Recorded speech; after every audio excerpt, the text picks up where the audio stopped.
Need to start any job, small or large. Because Lowe's knows pros. Valid in-store only. More terms and restrictions apply. Visit Lowe's.com/terms or Pro Desk for details. Need a lift in the bedroom? It's more common than you think. Goodwood Men's Sexual Wellness is here to help you rise again. With our expert care, you can regain your peak performance. Visit yourgoodwood.com. Spencer Callahan is the one to see. Call 387-2323. LA 21 126 WDGL and HD1 Baton Rouge, the rock station. It rocks. Just ask me to play it. Eagle 98.1.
Good morning. It's 7 a.m. here on Monday, November 25th. Today in Baton Rouge, expect mostly sunny skies with a high of 81. In hour one of today's show, we'll recap LSU's big win over the Vanderbilt Commodores, and we'll have sound from Brian Kelly as well. You can follow us on Twitter or Instagram at OTB_ESPN and watch us on YouTube at the 104.5 ESPN channel. Hour number one of Off the Bench, live from the Mercedes-Benz of Baton Rouge studios, starts now. Let's go, baby. Let's go. All-Star Toyota presents Off the Bench with Jacob Hester and T-Bob Hebert. Yeah. Off the Bench with Jacob Hester and T-Bob Hebert. They said I gotta come off the bench. Now, here's Jacob Hester and T-Bob Hebert. Yo! What's happening, everybody? What's going on, Baton Rouge? Hope you are having a wonderful Thanksgiving week, Monday morning, a victorious week for your LSU football Tigers. They get it done Saturday night against Vanderbilt, break the losing streak, and in a weekend that may mean more even for other reasons, as some of your hated rivals also suffered heartbreaking losses. Yeah, you got 4 losses, but guess what? A lot of teams now got 3 as well. So we'll get to everything on today's show. We'll do our film review here in hour number one, the Vanderbilt game. A very interesting game, a game in which it's very solidly played, kind of on both sides. Vanderbilt sought to shorten the game, get to the fourth quarter, try to take their shots, and maybe the most impressive part of the game, you did a really good job of kind of shutting the door there at the end and not allowing the thing to get a bit more exciting or to get exciting. You just put an end to it. But we'll get to all of that, of course. We'll get to the NFL weekend as well. Taylor's Cowboys barely escaping an epic collapse. Now the commie's in trouble. But yeah, we'll talk all things NFL. We got weekend winners coming up. There's some LSU basketball news to get to as well. Speaking of victorious weekend, a crazy game there. So look, it's going to be a very fun Monday show. If you want to get involved, you can hop on the Bayou Ford YouTube chat at youtube.com/1045 ESPN. Jake, what's up, brother? Doing well. Bush League Bolts play tonight against the Ravens. That should Hell be yeah, dude. A pretty good game. Enjoyed what I saw over the weekend. It was a game in which the box score might not even tell the story, I felt like, of the game. I thought LSU did exactly what they had to do, come out. Didn't matter what was going on around them. You just got to play, and I thought they did that for the most part. I know you probably enjoyed the offensive line finishing like they did on every single play. That was certainly something that was coached to them all week. You can always tell. So there's a lot to get into, but it does make it a lot better to come here on a Monday. It's been a while and talk about an LSU victory. Oh, it felt so good on Saturday, dude. It felt fantastic. I actually went to the game as well, so I get some thoughts. There was some interesting moments.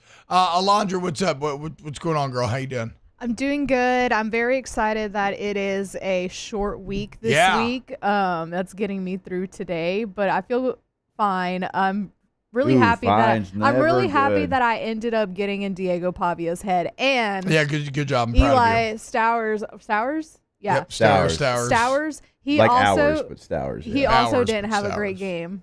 No, he did not. Also, Hubbard, I don't know about him, but he was there too. That's the starting guard, I believe. Yeah. So I mean, maybe if they were a little less worried about partying at the SEMAs and a little more locked in, having players-only meetings like LSU, they could have won this game. Not saying I had anything to do with it, but good job, Alondra. Using your feminine wiles to distract them and keep them from playing their best football. I'm proud of you. It's a tale as old as time. It is. Taylor, what's up, man? You got to be feeling pretty good, huh? Yeah. Tigers win. Cowboys win. Also, a lot of teams that I don't like. 3 in the SEC lost over this weekend, so it was kind of a really good sports weekend. It was a good football for me. weekend. It was a great football but first off, and LSU basketball. We got to hear basketball fan here. We got to hear the beginning of "Separate Ways" before the show started, so I feel like that really got the vibes going high. It did. Kind of wish we could have let the song play through somehow, but no, good vibes, busy weekend, but a good weekend. All right, so let's then go ahead and get this thing started. It's time to get to work, courtesy of Tiger Labor and Staffing, where they can help take care of screening, training, payroll, and more. Now, for starters. Tiger Labor and Staffing provides reliable local staffing solution for warehouse construction and manufacturing positions. So whether you're looking for temporary or long-term hires, we've got you covered with skilled, dependable workers. Remember, Tiger Labor Staffing is locally owned and operated. We are proud to serve Baton Rouge area businesses with fast, flexible service. So if you're dealing with no call or no shows this morning, you're short staff, give them a call. Remember, we are interviewing and dispatching every single morning in person at 5 a.m. All right, so LSU Vandy film review. General thoughts here. Obviously, awful start. Like, could not have been a worse start, okay? You come out, you fumble on the kickoff. You go 3 and out, in part because of a pre-snap penalty that changes a 3rd and short into a 3rd and long.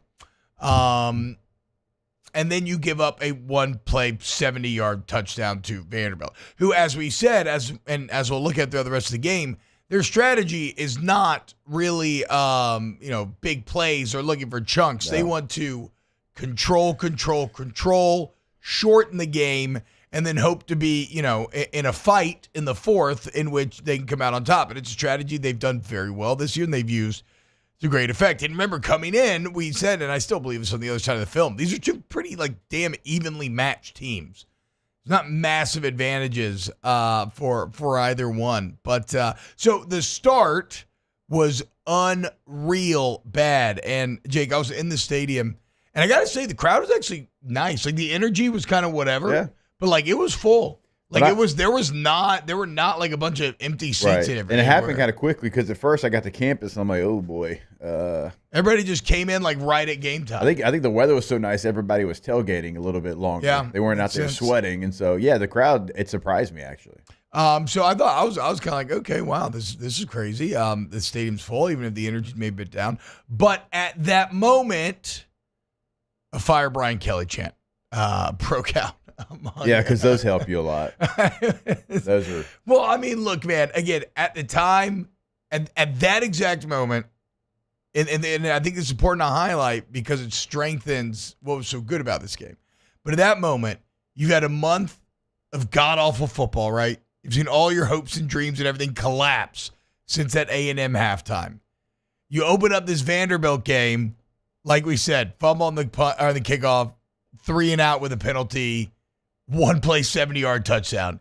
It felt god awful. And mentally, for the players, That's a very low point as well. So why I'm trying to reinforce all of that is because that is the context in which this LSU team basically said no more. And they completely put a stop to it. And from that moment on, maybe save for a couple of gaffes, the punt, and then the punt fake at the end, the biggest one in my opinion. But save for a couple of gaffes, was really clean, really solid, really strong in the trenches, and just came back and controlled that game for the next 55 minutes. 58 minutes, whatever it was at the time. Yeah, so that's why I said, calling the game and going back and watching it, the box score to me doesn't tell the full story of the game. And I know it ended up being a one-score game, 24-17, and the fake punt led to them scoring. But you go back and you watch the tape, and it felt like it did calling the game. Like, they dominated the game in a lot of aspects. I thought the offensive line finishing every single block that they had, and it wasn't just your two tackles. Best game, but not even close. They were coached this week without question about finishing and about mean, nasty, tough, all those things we always talk about.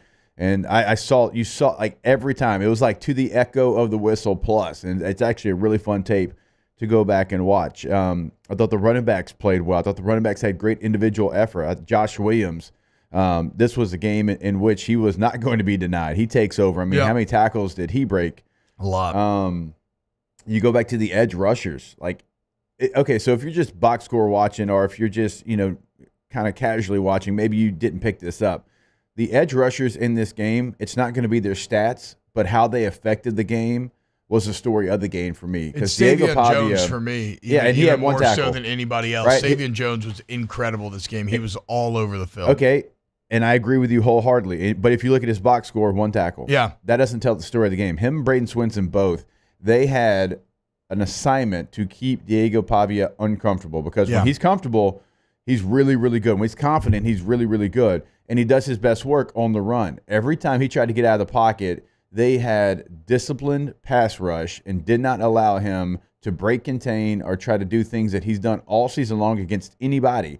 And so I thought, that to me, that was the reason Vanderbilt's offense could never really get started, because everything they wanted to do, it was halted by the edge rushers. Yeah, they did. They did an excellent job of, when Vanderbilt would pass, maintaining disciplined rush lanes where they were still winning enough to make Pavia feel them. I mean, they got quite a few hits off Pavia this game, but they also weren't just rushing with their hair on fire and leaving him scramble lanes wide open.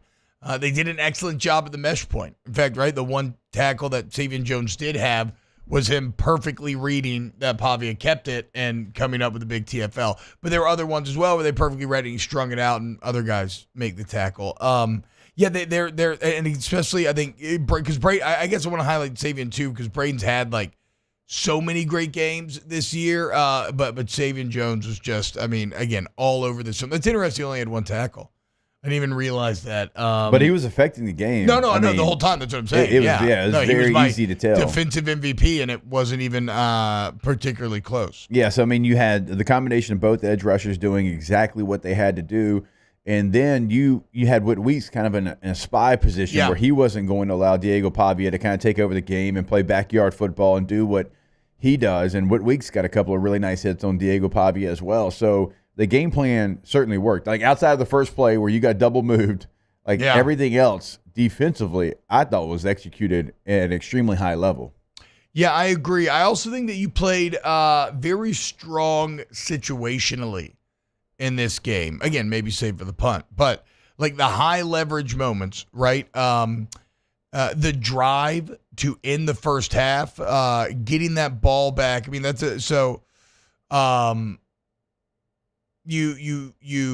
a really strong open field tackle from Sage Ryan. It sets up a 4th down attempt from Vanderbilt. They go for it. You come up with a big stop. Again, chaos caused by a Savion Jones pass rush that immediately has Pavia kind of scrambling and the play breaks down. So you force a turnover on downs. Then you have an 80-yard drive that starts with 4:22 on the clock. You eventually finish that in the end zone to take a 7-point lead with just 50 seconds left. Then Despite the fact that Vandy got a couple of early gains there early on, it looked like maybe they were going to steal 3 before half. You manage to put a stop to that, and you go in up 7. And then obviously what is more high leverage than getting the ball back with 5 minutes and 47 seconds left, up 1 score, and not allowing Vanderbilt to touch the ball again. I mean, Nuss gets it started in a very strong way that drive. 5:47, he's standing tall in the pocket. Yeah. Steps up. O-line gives him a ton of time. He finds Kyron on a deep out. The long developing route. Again, great night for the O-line. First down, gain of 20. Then you go 3 runs in a row. First down. Then you have a high percentage bubble to Aaron Anderson in which he makes a couple of amazing cuts. Basically breaks back-to-back sets of ankles. Another first down. Later on, you're at a 3rd and 4. You get a little disconcerting signals. Hell yeah. Hell yeah. How about it? And then, knowing one more first down ends the game, you run it twice, first down, victory formation. That is dominant. That is with a bullet, not even close. That is my favorite sequence of this entire game. Yeah. Is them getting the ball back up 7 and not allowing any shenanigans to go down. We are just going to go out and come out of here with a win. I wholeheartedly agree. I said it on the broadcast. It's the best feeling in football when you get the ball back, they need it back, and they can't get it. And you possess it, and you finish the game with the football. And like you said, so many great plays on that drive to be able to do it. And like offensively in that drive, like things that you've been kind of waiting to see, like, hey, let's just throw it now to Aaron Anderson. Yeah. He's really good in space. He's, a former returner. Let's just get him in space. He makes 2 guys miss. Josh Williams had one where he caught it and made a guy miss. Like the checkdowns in this game were great. Were huge. Like I can't remember a game, T, where they actually utilized the checkdowns. I mean, I know Nuss is always looking downfield. I know Josh caught 6. I feel like they definitely did it more this game, but then also, and Josh led the way here as well, the playmakers made play. They did. In space. Like, they made the first guy miss consistently. It goes back to Kelly's quote from earlier in the year. Those guys are on scholarship, too. I mean, go look at the end zone copy of the first touchdown run from Josh Williams. It is a thing of beauty. He bounces off the linebacker. He's like, kind of disappears in the wash. Yeah. Looks like he's floating about a foot off the ground, his chest is. And then all of a sudden, he done squirts out. And he's in the end zone. But even the play before that, the swing pass, where he's 2 guys have him dead to rights. And no, he makes both guys miss, get your ball playmaker's face, and then he sets himself up to go score the touchdown the next play. So yeah, the checkdowns very effective in this game for sure. And those things like that, and they ran the ball really well this game, but like things like that are kind of an extension of the run game because they're high percentage pass completions. Yeah. And so for like Garrett Nussmeier, for him, that just continues to gain his confidence as he hits those because their first downs are easy throws. And then he knows he can look downfield and come back down to that. And so he knows he has both levels kind of available to him. And so Nussmeier had a fantastic game, and we'll get to some of the stuff pregame with Garrett Nussmeier a little bit later on. Definitely want to hit that. But I thought he had a really nice game, and it opened up something he hasn't really had because the backs – like in protection, sometimes they've been patrolling the area a little bit too long, haven't really got out into their routes. And that, look, when you're an offense that wants to take shots, you can only do that if you have your checkdowns in place. And then if you don't, then it's a recipe for disaster. Well, and I like if Savion Jones is my defensive MVP, Josh Williams is my offensive MVP, but it goes beyond just his play. It's the context of him having this level of game the same week that he spearheaded a players-only meeting in which he said, look, we have not been living up to the standard that we set for ourselves here. We have to go do it. And then he did not just lead with his voice, but his actions, which is always the most important.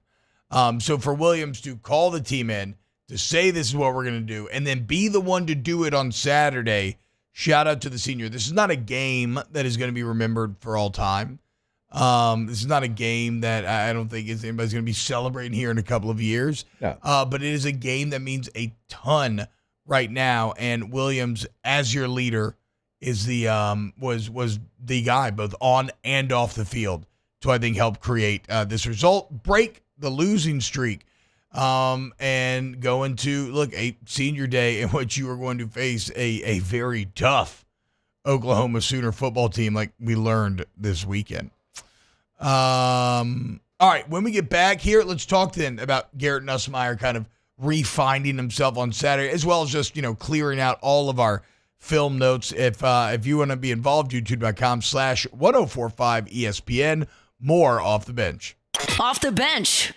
Go to centralplumbing.org, centralplumbing.org, 925-8552, 925-8552. Central Plumbing is your one-stop plumbing shop.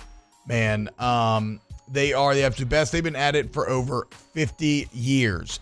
And when you're talking about Central Plumbing, you need someone who is, you want licensed, bond, insured, you want flat rate price, you want excellent warranty coverage once the work is done, so you have peace of mind every single step along the way. You want Central Plumbing, go to centralplumbing.org, centralplumbing.org. Yeah, when you go to the website today, remember you can check out what they can do for you as far as a remodel, but also what they can do for you in a tankless water heater. Never run out of hot water. Again, doesn't matter what you've got going on, shower and laundry, dishes, all at the same time. You'll never run out of hot water again, and certainly a perk for us in our family when we're getting home late from the ball field. Now, remember the number as well, 24/7 emergency services, 225-925-8552, centralplumbing.org. Gulf Coast Office Products is a nationally recognized Savin office equipment dealer based right here in Louisiana. Over 100 employees strong, Gulf Coast has the boots on the ground to support all vertical markets, from education, engineering, legal, and finance. With the latest in office technology, from desktop to production segment units, Gulf Coast and Savin have the perfect fit for you. Call 225-756-2644. That's 756-2644 for Gulf Coast Office Products.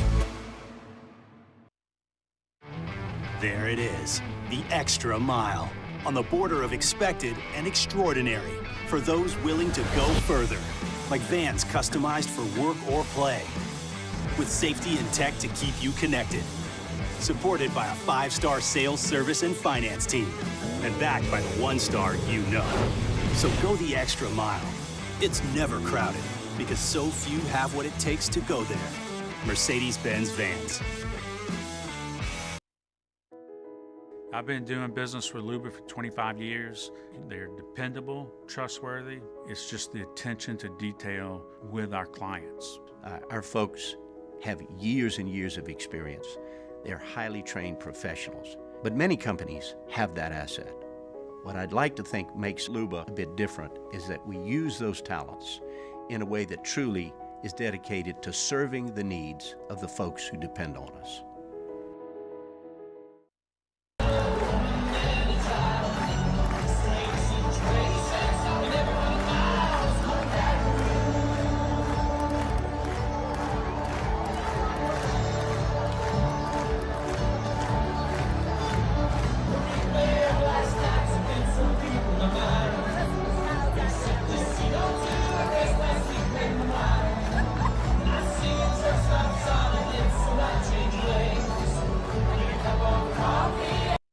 Dylan Cruz here to tell you about Six Rings Baseball and Softball Camp. If you live on the North Shore and play ball, go to Six Rings Camps with former LSU assistant coach Dan Canaveri. His knowledge is second to none, and your child will improve and have fun doing it. Camps were held at Coquille Park and Six Rings Academy in Covington with 4 sessions over the summer. Full day and morning only sessions are available from ages 7 to 13. Go to sixringsbaseball.com or call 985-206-9096. Learn the game to love the game. Breck teamed up to reimagine your parks, and you imagined big. With your help, we went to work, creating 12 beautiful community parks across the parish. A family-sized water park, miles and miles of trails, and parks just for your dogs. There are more places to splash, to explore, to run wild, and even soar. You imagined, we delivered. Go.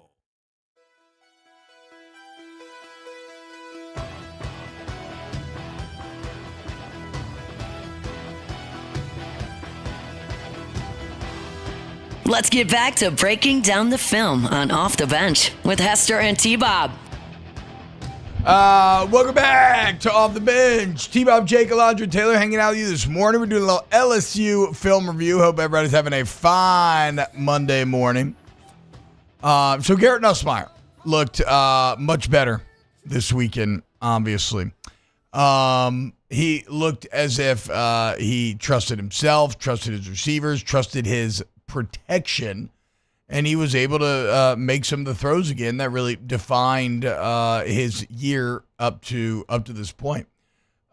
Jake, and I look, I mean, for me, it all starts on that side of the ball with the offensive line this week. Like, yeah, if the offense looked way better overall, it's because the offensive line just played way better overall, whether it was running the ball, pass pro. I mean, think about arguably one of the biggest plays in the entire game. The 4th and 5 on the drive in which you're going to make it 21-10, right? The drive that make you feel like, okay, you're in control of this game. You're probably going to win this game. They had to hold those blocks for what, 2.5, 3 seconds? It felt like forever. Nuss is able to step up in the pocket, not fade back, because the interior pocket was really solid. He's able to step up, and then if you're going to play man coverage, you cannot win against these LSU receivers for that amount of time. Like the pass rush has to get home, or you're going to lose. Sure enough, first down ends up with a touchdown. But, I mean, in talking about the interior, I really want to highlight and give some credit to Paul Mabinga, because he's a young kid who was thrown into a very tough spot last couple of weeks, replacing somebody as experienced and good as Garrett Dellinger. And it did not go well. In fact, it went really bad. But I'm a big believer in, critiquing when criticism's due, praise when praise is due. And Mabinga was really solid this week. He was much better. I thought he had some real nice moments, run blocking, pass blocking. He had some nice wins as well. And if nothing else, he plays very hard. He's always looking to come up with a big hit. So shout out to the entire offensive line. But for me, especially given what this last week had to be like for him, shout out to Paul Mabinga for finding a way to play just a much better game here on Saturday. Yeah, it was much better. And, when you go back and you watch it, there was a lot of things that when you look at when the offense sputtered, it was coming from the interior of the offense and the offensive line, and it was a real issue and something you had to get fixed, and it didn't matter who you were playing, you were going to struggle, and so it was nice to see them. I thought Miles Frazier, really not at 100%, played really well in the interior as well, and it had to go up. There's still some things from DJ Chester that I would like to see, but it doesn't matter how good you are at tackle if you can't stop anything from the interior. And certainly, immediate pressure was something that I think, to me, over the last 2 weeks, 3 weeks, really started to show itself. And it doesn't matter who's playing quarterback. When you get pressure that quick from that spot, it's going to be very difficult. So we saw Garrett Nussmeier try to do too much, but you understand why, right? He's trying to roll out all the way to his left. You can have pressure from the edges and find windows to get any kind of a throw off. You can't do it when it's interior. So it had to start there, and it did, and it was better. Can it go up? Absolutely, but it was better. I'm not saying it was perfect, but it was a disaster. Yeah. Last week, and of course it's not perfect. He's a young player that's going to have to continue to learn, get big. He still looks like youthful out there. And I don't mean in terms of in like physical body type. Yeah. You could tell that he's young. He's got a little bit of that like baby deer look to his body still. It's kind of the same thing with the tight end group as well. Oh, yeah, for sure. Like that's a group that you have outside of Mason Taylor. And we'll get into the conversation probably, and maybe it starts today, but I know over the next couple of weeks of like who you've got to make sure comes back and doesn't test the NFL waters. Mason Taylor is as important as almost anybody. Yeah. Because behind him right now, you've got a lot of growing up to do. Yeah. Certainly like Tre'Davious Green, you've kind of moved him a little bit to receiver. You got to go get some Y-ass tight ends. Mm-hmm. Like not Fs. You don't need any Fs. You need some Ys. Like Kamorian Pimpton's somebody that he's a giant, but he is blocking like you can tell it's drawn up on the card, do this, and he's doing that. Yeah. And the instinct right now is not there. Again, very young player, first time he's really playing, and maybe that, later in his career he develops that. But right now, like he's your blocking tight end because of everything you have to get Mason to do, and because Tre'Davious Green's out there playing kind of a receiver role. He's not even really an F. I mean, he's playing a true receiver. I do like Trey Davis in that spot too, though. Yeah. For what it's worth. No, but he's not tight end anymore. No, he's not. No. So, Pimpton's somebody that if you think he can do it, that's great, but it's got to continue to develop. And look, we've all been young players. I mean, when I say he's reading the card, I've done that. Hey, you're supposed to kick this guy out. Well, you go there and you kind of do it. It looks robotic a little bit. I think that's a position that they've got to continue to develop, and it just kind of heightens what Mason Taylor means to this team as well. Defensively, I thought that it was really, really solid football overall. Like the defense did a great job of discipline, gap integrity, everybody playing the correct assignment, good assignment football, trusting your teammates that if you do your job, it will get spilled to the other guy who is doing their job. As we said earlier, a pass rush that was effective enough to make Pavia feel him. I mean, he got hit quite a bit right after he would release balls, but not a just insane pass rush that's leaving gaps open all over the field or the bubbles or the air, like Brian Kelly always wants to talk about, and lets Diego Pavia lose his legs. Like, did you even get a sack? Maybe one? I think one. You got one sack. You got right? half a sack. Yeah, Washington and Swinson, I believe, you got credit for it. Yeah. You got one sack, but again, the pass rush was more effective than what the stats would tell you there. I thought there were a lot of really good open field tackles this game. Yep. None bigger than Sage Ryan's on the 3rd and 2, which looked like it was maybe going to go for a score if he misses that. And the 3rd and 2 that sets up a 4th and 2, which they don't get, and then you end up going the next drive and scoring. So it really kicks off a nice chain of events there. And I thought kind of the perfect example, Jake, to me, of the defense playing good assignment football was that shovel pass. They went for like 2 yards because that's a play that Alabama couldn't stop. No, they diced up Alabama. They diced up a lot of teams with that shovel pass this year, but everybody perfectly played their assignment, and it went for nothing. That play is something that not only Vanderbilt, but a lot of teams are using, but certainly Stowers, a very, very good tight end, runs that play really, really well, and they had not shown it before. You got to be so like in a play like that. It's defending the triple.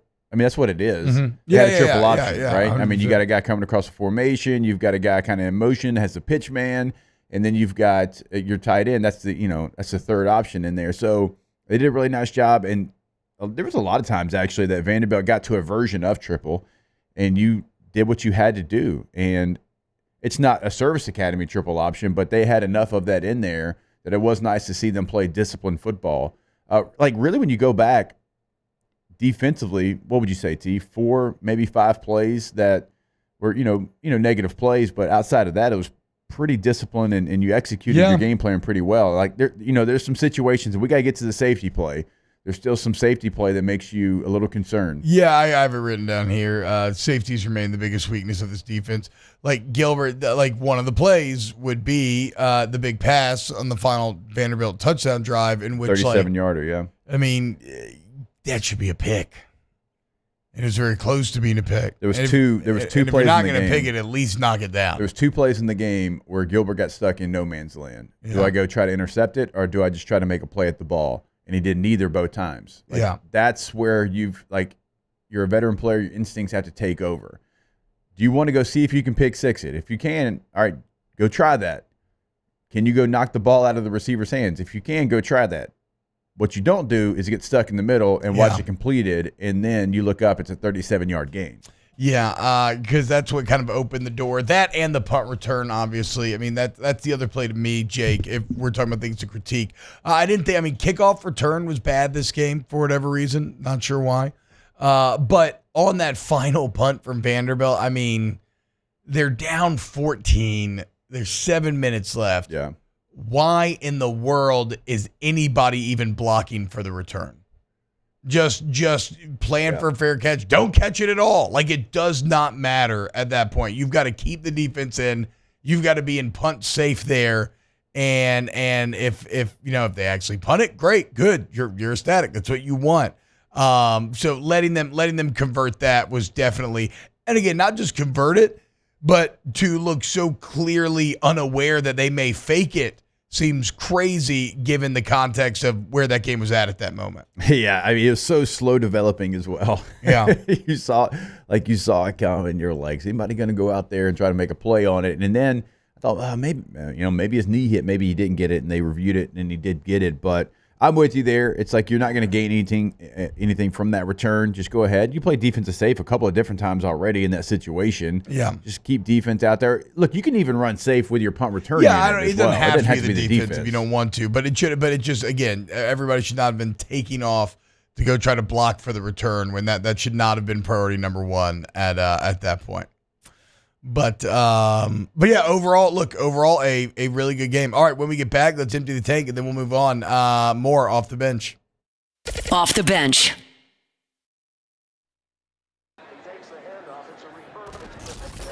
When you can't rely on technology, you can rely on Mountain Cold Refreshment. Dave's back on. Coors Light. Choose chill. Let's talk turkey. Bayou Ford can get you in a new 2024 Ford F-150 with $15,000 off MSRP. $15,000 off America's favorite F-150 truck. All new Bayou automotive vehicles come with a complimentary 7-year powertrain warranty. The crew at Bayou Ford is going to do right by you. Gulf Coast Office Products is a nationally recognized Savin office equipment dealer based right here in Louisiana. Over 100 employees strong, Gulf Coast has the boots on the ground to support all vertical markets from education, engineering, legal, and finance. With the latest in office technology from desktop to production segment units, Gulf Coast and Savin have the perfect fit for you. Call 225-756-2644. That's 756-2644 for Gulf Coast Office Products.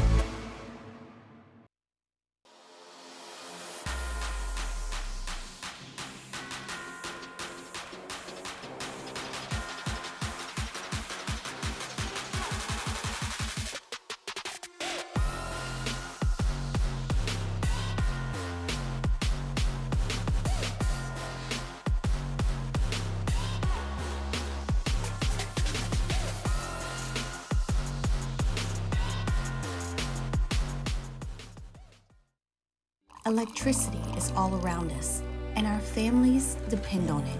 Every day is sparked by the power of a cold drink or a warm meal, a movie night, and a comforting light at the end of a dark hallway. From sunrise to sunset, playtime to bedtime, our team is ready to take care of your electrical needs. Even in the case of an after-hours emergency, the light in your life shines brighter with Mr. Electric. Hey, it's Matt Moscona. For years, you've heard me tell you about Insurance Network of Louisiana, helping you find better coverage for less money. But it's not just for your home and auto. They also offer commercial property. So, retail stores, professional offices like doctors, dentists, attorneys, clothing boutiques. Insurance Network of Louisiana can find you better coverage for less money. They service the entire state of Louisiana, and they're local. So call today at 293-0450 or lainsurance.net.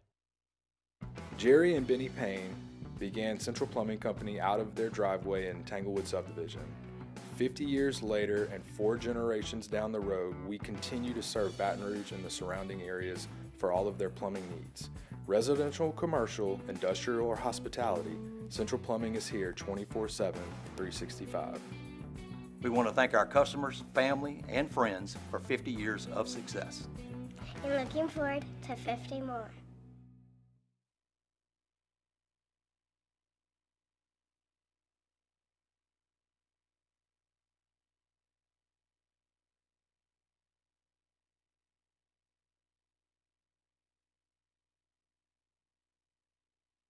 Their alumni gift shop. Visit thecookhotel.com to book your stay today. That's thecookhotel.com. You want a dry and cozy car, but your windshield leaks water and makes your car wet and smelly. That's why you need Advanced Windshield, the problem solvers in auto glass repair. We use quality parts and tools to ensure a perfect seal every time. Visit us at advancedwindshield.com. Hi, this is Jake and James of Trash Rangers of Louisiana. Have a question, a problem, call us. We answer the phone. 225-363-9053. Spencer Callahan is the one to see. Call 387-2323. 121-12674. Offices in Patton.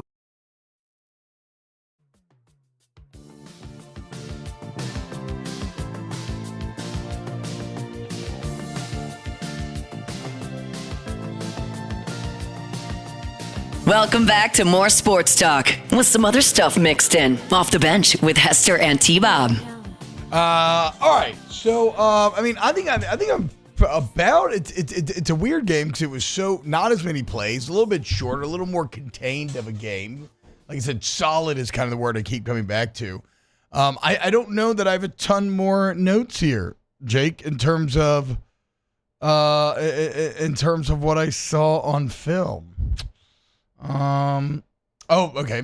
The Aaron Anderson touchdown that wasn't a touchdown was a thing of beauty. Yeah. That was dropped in the bucket, and it was a hell of a catch. Just, the bobble at the end ends up making it not so. There was a bit of an issue with drops this game. None bigger than the Kyron Lacey touchdown drop. Because, again, in a game where LSU did not miss many opportunities, at that point, you make it 28-10. So here you would have outscored them 28-3 after that initial flurry, and there's just nothing left in the game. There's no excitement whatsoever. Yeah. The Vanderbilt touchdown at the end never happens or doesn't matter at all. Even though I loved it, you don't have to close out the game with a beautiful 6-minute drive to not give them the ball back. So that drop did leave the door wide open, and that would be one of my quibbles with the game for sure. Yeah, that's, unfortunately that issue's kind of popped back up from, the last couple of years. And, Kyron felt like certainly at the beginning of the year, like that was something that he had fixed. Yeah. Still just right there at the point. He gets open. His routes have been really good. He's made plays, not saying he has not. But you see a difference. Like when C.J. Daniels and Mason Taylor catch the football, it's like clamps on the ball. And it's like it's an aggressive nature towards the football. You can almost hear it from up in the broadcast booth when they catch a football. And I'm not saying they don't have soft hands, but it's so aggressive and they lock it so tight that you feel like you hear their hands hitting. It's like a catcher. Football. Those catchers that pop the ball for their pitchers to make them sound strong. And Kyron just does not have that. And so that was a disappointing drop, and you had a couple of different opportunities at it as well. Good call on C.J. Daniels, because I don't think I missed him, and that's an oversight. I haven't mentioned him yet because I had a few massive third down conversions. He had two in the first half, maybe in the second quarter, but is that the drive you didn't end up scoring on? Or no, that's the drive you did end up scoring on.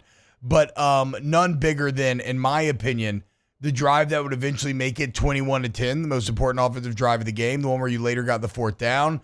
You immediately faced a 3rd and 9, and the how you got it was just get the ball to C.J. Daniels in space, and then him having to make a play and find a way to move the chains. And after that, offense gets rolling.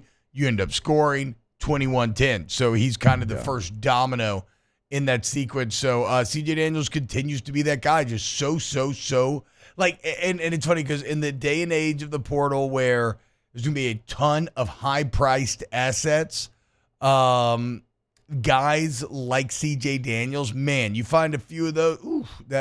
Easier said than done. Yeah. But like that, those are the guys. That's how you make up a very good championship level team overall. Yeah, I am right there with you. And I know sometimes people only stargaze and they don't take a look at a player like a C.J. Daniels, but that's somebody that was very successful in a really good team last year at Liberty. And man, him getting hurt this year and missing some of those key games is something that probably won't get pointed out, because maybe if you don't do a deep dive into the film, you don't know how he affects it, not only through the air but on the ground. I mean, he is one of your best blockers out there regardless of position, and you missed him for a couple of weeks. But still, right now, 39 catches on the year, a little bit over 450 yards, and he has been key. And he is somebody that I think he'll find his way onto an NFL roster, and he'll stick around for a very long time as a third receiver, possession receiver that's going to, make plays in the moment. Again, Josh Williams, can't celebrate him enough.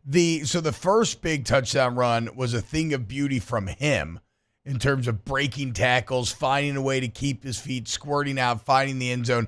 The second one was probably the best gap scheme blocking that the offensive line has had the entire year. It was some clinic tape level of blocking that made you feel really good that it finally hit. I think that's pretty much it for my notes. Jake, do you have anything else left? I mean, that pretty much hits it all. I mean, the main things for me were, like you said, Josh Williams on offense. Even though a lot of people want to put somebody else in a lot of times, I think him and Durham are a great 1-2 punch. Yeah. I think they complement each other in what they do, and this was a perfect example of that because I thought both actually played well and certainly had their moments. And Josh had the hot hand this game, so he got more, run as far as attention in the passing game and things like that. Although they both ended up with 14 carries. I would say Durham had some nice moments as well. Yeah, so that was certainly a part of it. You mentioned the interior offensive line, but again, I want to go back and point one more time. The job the defense did with attention to detail in this game plan was high level, something we haven't seen in a you go back to last year, it's like they never had a game where it was high level execution as far as what the game plan was. Again, outside of probably 2-3 plays by your safeties, I thought it was as well as they've played, just being disciplined and stopping a pretty good offense.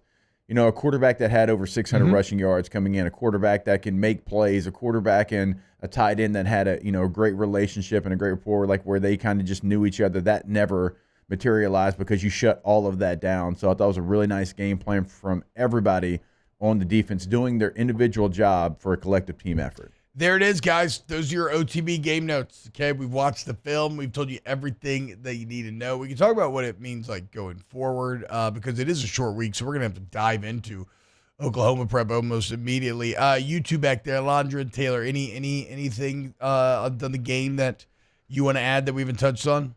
For me, the big thing would be, so many times this year, Garrett Nussmeier, and, sometimes it was warranted. Sometimes it wasn't, about people wanting him to step up in the pocket. I thought he was phenomenal on that on Saturday night. Yeah. He did a lot. Now, he did it a lot against Florida. The problem is your offensive line was dominated, and he would step right into another sack. But I thought this was his best game in the pocket by far this week. Go watch the 4th and 5 play, guys. You see it very, very, very clearly. All right. When we get back, let's close out hour one. How about the LSU basketball team coming up with a huge win as well? Keep it locked right here on Off the Bench. Off the Bench.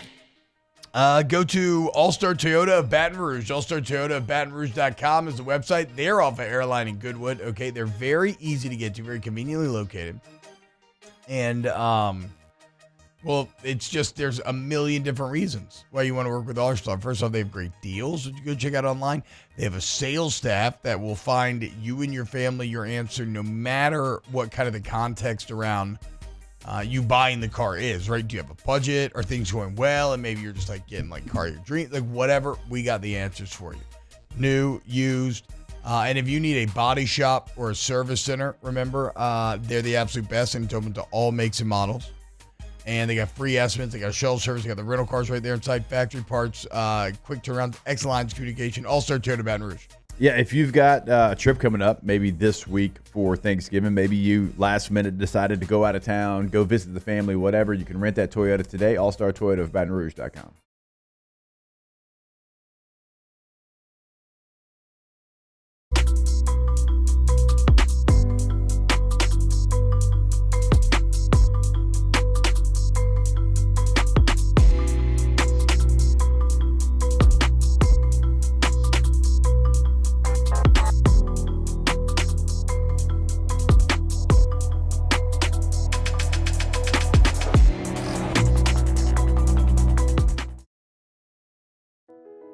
I've been doing business with Luba for 25 years. They're dependable, trustworthy. It's just the attention to detail with our clients. Our folks have years and years of experience. They're highly trained professionals, but many companies have that asset. What I'd like to think makes Luba a bit different is that we use those talents in a way that truly is dedicated to serving the needs of the folks who depend on us.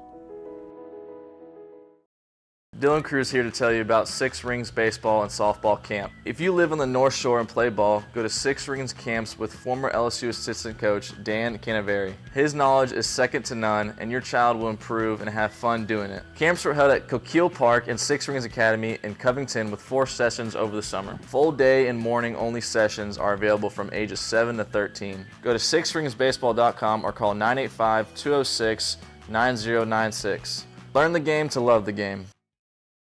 Breck teamed up to reimagine your parks, and you imagined big. With your help, we went to work, creating 12 beautiful community parks across the parish.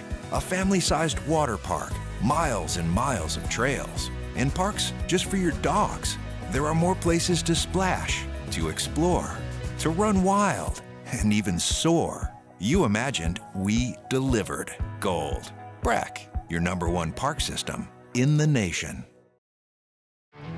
There it is, the extra mile, on the border of expected and extraordinary for those willing to go further, like vans customized for work or play, with safety and tech to keep you connected, supported by a 5-star sales, service, and finance team, and backed by the 1-star you know. So go the extra mile. It's never crowded, because so few have what it takes to go there. Mercedes-Benz Vans. Gulf Coast Office Products is a nationally recognized Savin office equipment dealer based right here in Louisiana. Over 100 employees strong, Gulf Coast has the boots on the ground to support all vertical markets, from education, engineering, legal, and finance. With the latest in office technology, from desktop to production segment units, Gulf Coast and Savin have the perfect fit for you. Call 225-756-2644. That's 756-2644.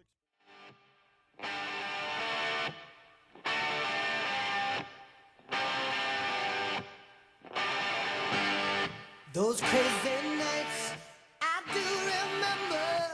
Welcome back to the best morning sports show around. Sorta. It's Off the Bench with Hester and T-Bob. What's happening, y'all? Welcome back in to OTB. Okay, one thing, actually, I know I teased the basketball game. We'll get there. We'll get to the whole college football weekend as a whole, too, though. But one thing I did want to highlight is that players only meeting last week, because we talked about it, right? Josh Williams, Will Campbell, the other leaders of this team, basically getting up and saying that, look, we have not, this is not the standard in terms of how we're playing, in terms of how we're just kind of operating day to day. And we now know why Braden Swinson didn't get to play in the first quarter last week. It's because he was late for a meal check-in the day after Alabama. Now, some may be saying, wait, what does that matter that much? Like, I mean, they made a lot of big plays in that first quarter. Like, why, what was that really worth? I am someone who... Florida game. What is it, Florida? Yeah, no. I'm just laying it back out. The Alabama game, so the Florida game was, Yeah, Florida game was the next week. Well, I came across this quote from Swinson that I absolutely love. He says, quote, "I've got to take full accountability for my actions. That hurt my team. I'm still stuck with that. I missed the first quarter. A lot of big plays were made in that first quarter. I've got to be more accountable, and I've been showing up early this whole week." So first off, when it comes to team discipline, I think it is a snowball sort of management thing where if you let little things go, they tend to momentum into big things, right? Like I believe in running a very tight ship and you know, maybe every now and then there's something you let go, but again, like, so yes, it's something as dumb as maybe you're late for meal check-in. Is that really worth missing a quarter? Well, look at Swinson's response, right? Yeah. He basically tells you that, yeah, it is. It's on me. It's not on the rule being too strict. It's not on anything else. It's on me. I knew my job. I did not do it. And there are going to be consequences. I think that's very good for a team to have such clear lines of how they're expected to operate. I also think it's a very good sign of leadership from Braden Swinson to not say, this is BS or, you know, this is crazy, like, screw you, but to say, no, you're right, this is on me, and I'm going to be better, and he was better, and, well, the entire team was better this last week. So I really like that anecdotally about how, knowing what it was that he missed and knowing it's not that big of a deal, and then also that he took it though very, very seriously. I mean, it's part of their process that they talk about. It's part of what they, the daily habits that they talk about. And you're right, like the Florida game. I mean, as soon as he came in, like I think he made a play, like the first play he came in. Like it was very impactful. Like you could notice it. It was not only him, it was him and Sage Ryan. And so like you had two players that were missing the first quarter there, and a couple times they got away from you. But that is good to kind of hear him talk about that and not try to point fingers and say, no, it was on me. And then he comes back and responds like he does this week, and he mentioned it early for everything, and then he was very impactful in the game. Yeah, so I really enjoyed that almost as much as I enjoy our friends over there at K to Z Window Coverings, KTOZBlinds.com. Remember, guys, we are expanding the team, so you've never installed blinds, no problem. If you're mechanically inclined, Brandon can work with you, man, and you can join a great company that offers insurance, retirement plans, awesome culture and work environment, company vehicle, excellent pay. If any of this sounds interesting to you, I want you to call today and set up an interview with Brandon. You're gonna get it's gonna be good for you. But what if you just need window coverings? Well, you want to go to K2Z Window Coverings at WOW. Their level of expertise means that you're going to take your home to the next level. Go to KTOZBlinds.com, KTOZBlinds.com. All right, here's the deal, guys. I think next hour we're ready to dive into this college football weekend as a whole. As you saw, not one, not two, but three different SEC road favorites fall in games that you would never have really expected them to, and all games playing out a bit differently. Some of them utter domination, some of them very close back and forth affairs, but I'm excited to break it all down. Which loss gave you the most happiness? Taylor, I'll let you answer this because you've been waiting to talk about this. Oh, the Texas A&M Aggies, guys. No question about it. That would have been lowest on mine, one thing that I love about Texas A&M is that they are a model of consistency. They pour billions of dollars into their roster. They hire a new coach. They do all this. They give you a little bit of promise. And, guys, there is still a good possibility that this team could once again finish 8-4. So I want to thank them for their consistency. I mean, it ain't a good possibility. They're staring 8-4 in the face. Yeah. But as we know, Elko's been focused on Texas for 2 weeks now. So maybe they get a little extra that was push. The problem. No, I know. Yes. For those that don't know, the Elko clip we played last week, I mean, we'll play it again next segment to remind you, but man, it is not aged well. All right, that's interesting. A&M, not would have been my answer, but we'll get to your answers next here on Off the Bench. Off the Bench. Bayou Chrysler Dodge Jeep Ram can get you in a new 2025 Ram 1500 truck with $15,000 off MSRP. $15,000 off the newly designed Ram 1500 truck. All new Bayou Automotive vehicles come with a complimentary 7-year powertrain warranty. The crew at Bayou Automotive is going to do right by you. The Windsor Senior Living Community in Mandeville, Louisiana is a beautiful, vibrant apartment community geared toward seniors.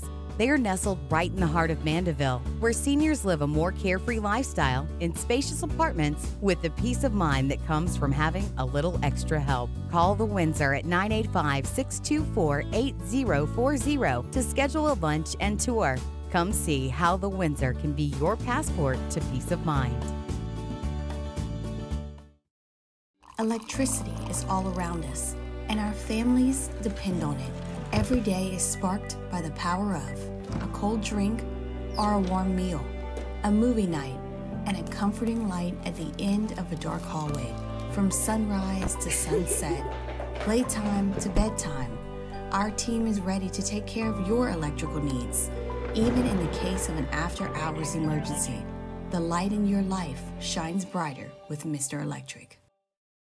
Hey, it's Matt Moscona. For years, you've heard me tell you about Insurance Network of Louisiana, helping you find better coverage for less money. But it's not just for your home and auto. They also offer commercial property. So, retail stores, professional offices like doctors, dentists, attorneys, clothing boutiques. Insurance Network of Louisiana can find you better coverage for less money. They service the entire state of Louisiana, and they're local. So call today at 293-0450 or lainsurance.net.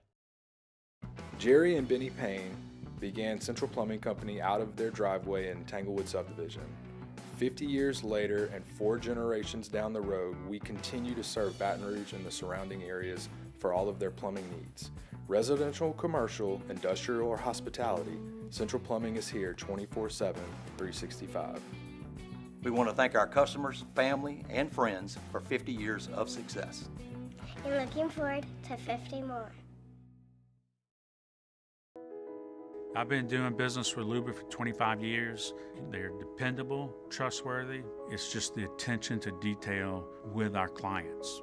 Our folks have years and years of experience. They're highly trained professionals, but many companies have that asset. What I'd like to think makes Luba a bit different is that we use those talents in a way that truly is dedicated to serving the needs of the folks who depend on us. Gulf Coast Bank and Trust is giving our customers the power to bank anywhere, anytime during this challenging event. And we're right there with you. Our mobile banking app is a smart way to manage your money and time. Gulf Coast Bank and Trust, the bank that cares about you.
Good morning. It's 8 a.m. here on Monday, November 25th. Today in Baton Rouge, you can expect mostly sunny skies with a high of 81. In hour 2 of today's show, we'll recap the weekend that was in college football, look at some of the biggest upsets across the Southeastern Conference, and we'll talk some LSU men's basketball as well.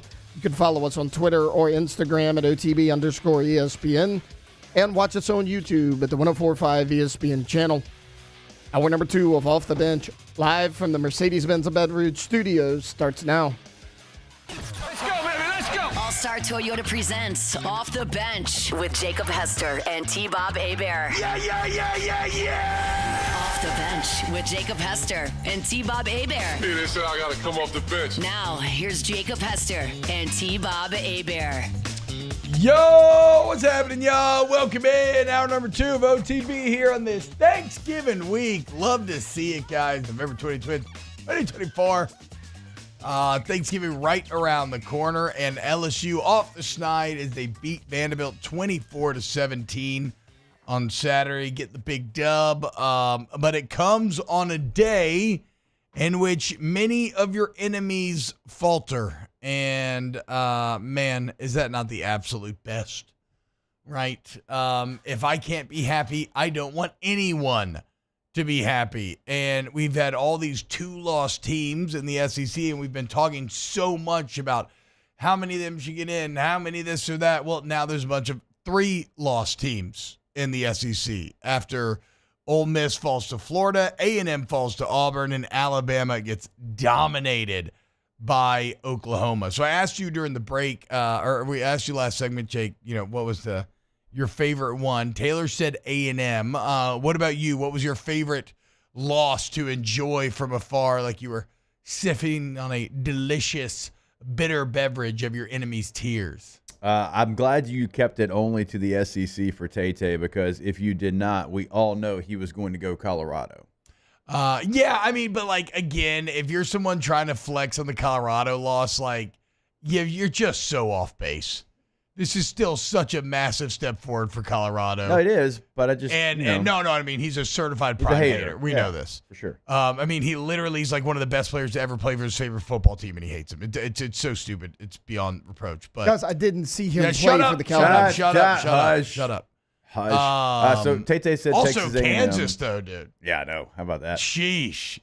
Kind of, Florida and Kansas. And speaking of Florida, I'll probably go the Ole Miss loss was the one that I think I enjoyed the most because we all know, like behind the scenes, we know how much they've put into this roster. We know that the donors were like, hey, here it is. But if you don't get it done, that's it. That's all you're going to get. Now, if you win, that's going to create excitement. And, obviously you'll get things rolling and maybe there will be more there and you'll benefit off that run. But right now it's a school that feels like they did everything they possibly could to be the team this year. And now you look up and you're 8-3. Yeah. And 9 is like, if 9-3, because I still expect them to win the Egg Bowl. Mississippi State's just a bad football team. Yeah. But 9-3 after everything you've done this year, like think about it, like, 9-3 around here, around a lot of places, like, ugh. Well, in the great. ultimate brutal, cruel, ironic twist for Ole Miss, what has held them back the last couple of years, remember, they would have made a 12-team playoff 2 of the last 3 years. What held them out of a 4-team playoff was their inability to beat the big dogs, the Alabamas and Georgias. This year, you finally did it. You didn't just beat Georgia. True. I mean, you dominated them, but you lost to a bad Kentucky. You lost to a 4-loss, kind of bad LSU. And now you've lost to, a 5-loss Florida team. A 5-loss Florida team. Yeah. Exactly. That's what I'm saying. Like, so you finally get over the hump in terms of proving that you can hang with the big dogs, but you lose focus 3 other weeks. And this one's got to hurt the worst, not just because it's the one that keeps you out now and breaks all of your hopes and dreams. But it's also, you were playing incredible, Yeah. Like you've been so locked in that all of a sudden everybody's like, actually, Ole Miss is the best team in the nation. Which, guys, sidebar, do you see why I get mad when people just tell me they know who the best team is, right? Like, I don't think anybody knows this year. And again, that's fine. But I'm saying, like, I know I can think a team may be better personally, in my opinion. But at a certain point, the records have to take over. Because these teams that lost this weekend, everybody's been saying, got a shadow of a doubt that, they're definitely better than the next. They're definitely better than the next. But once again, we have a weekend that proves that we don't know what's going to happen when you actually line it up and snap it. And to a certain point, you have to take opinion out of it and rely on objectivity because everybody was saying that they thought that Ole Miss was the best in the country. Maybe playing the best football in the entire. And I agreed. I remember I was adamant. I'll give it. I think you, Jake, were on Florida too this week, and so was Aaron. I'll give you all credit because I was adamant. I thought Ole Miss represented a way worse matchup for Florida than did LSU. I thought that the Florida box score was a little wonky last week, and that LSU actually, with a box score like that, you normally win that game. Whatever. I was completely wrong. This Florida team came out, played great, looked locked in. Ole Miss did definitely leave some opportunities on the board, but it's, again, I don't feel like Ole Miss blew the game. I feel like Florida won the game. I don't want to give myself too much credit. I said this game's going to play out 2 ways. I said Florida's either going to win it or Ole Miss is going to blow them out. Yeah. Like, I felt like that was the 2 ways that this game was going to go, and obviously Florida won it, and Ole Miss didn't make the plays that they had to make, and they had like 7 opportunities at the end. Yeah. They kept getting the ball back after a review or whatever, and Jackson Dart would go cry for a little bit, then he'd come back on the field, and he would throw another pick. It was a weird sequence to end. It felt like he was in the midst because that drive had a lot of early success. It felt like he was in the midst of one of those legendary drives that a program remembers forever, right? You're going to save this game. You're going to escape the swamp. Your playoff hopes are going to be left alive, and you're all going to think back to this moment. And then he threw the first pick. Awful throw, triple coverage. I don't even know. No idea what he was thinking. Yeah, he had single coverage up top. So if you're looking at it, on his left side, he had everybody with the coverage on one receiver, basically. He had nothing really underneath. And then on the right side, he had straight up man coverage one-on-one with a receiver that's made a bunch of plays here down the stretch. He never even thought about looking over to the right. He was locked in on the left, and that is what makes Jackson Dart from a top 3 best quarterback in college football to a guy's probably 15, 16. Yeah. Is that play, because he can't get rid of that play. Now, when he's on, he's as good as anybody. I truly believe that. But when you talk to NFL scouts, like we have Jim Nagy on our show on Off Campus every single week, and we'll ask him about different players, and that's kind of the word you get back from Jackson Dart, too. It's like teams won't fully get themselves over to him because of those plays. Well, and then Ole Miss defense forces a 3 and out, gives you the ball right back with great field position, and you throw another pick. But then there's a review. Turns out the ball barely hit the ground, so you're given another chance, and you throw another pick. I mean, a brutal ending for Jackson Dart, a heartbreaking ending for Ole Miss. And on the other side of the docket, shout out to Billy Napier, Scott Strickland, and the entire Florida Gators program. Remember, Scott Strickland a few weeks ago giving Napier the vote of confidence, saying he is going to be back next year. That weekend, you get blown out by the Texas Longhorns, which that win looks better now for Texas, as we try to figure out how good Texas is or is True. not. But you get dominated by Texas. What do you do next? You come back, you ruin LSU season and sniff out any hopes they had. Remember, SEC championship, 10 wins is still very much in play for LSU. Florida ruined that. And now, a second week in a row, you've crushed opponents' dreams. You can go and beat a very good Ole Miss team that everybody was saying was playing the best in the entire country, and you did it playing solid football, really good defensively, getting after the quarterback. DJ Lagway continues to be fantastic. And now, all of a sudden, if you're a Florida Gator fan, you're starting to see maybe a little hope. Yeah. A little bit of light here, because you're not going to spend $30 million firing your coach. You're going to spend a ton of money in this period until June 30th. I think Florida's actually going to be probably one of the top 10 spenders in the entire country. And most importantly, you have a 5-star true freshman quarterback that, Jake, isn't getting it done with his legs, right? Yeah. Like getting it done with his arms. And so what happens then when he gets healthy over the course of a year and he gets his legs back and he gets older, more experienced, and can make even better, like the ceiling, it's an exciting time when you have a guy like Lagway in his first year and you have money to spend like Florida's going to this offseason.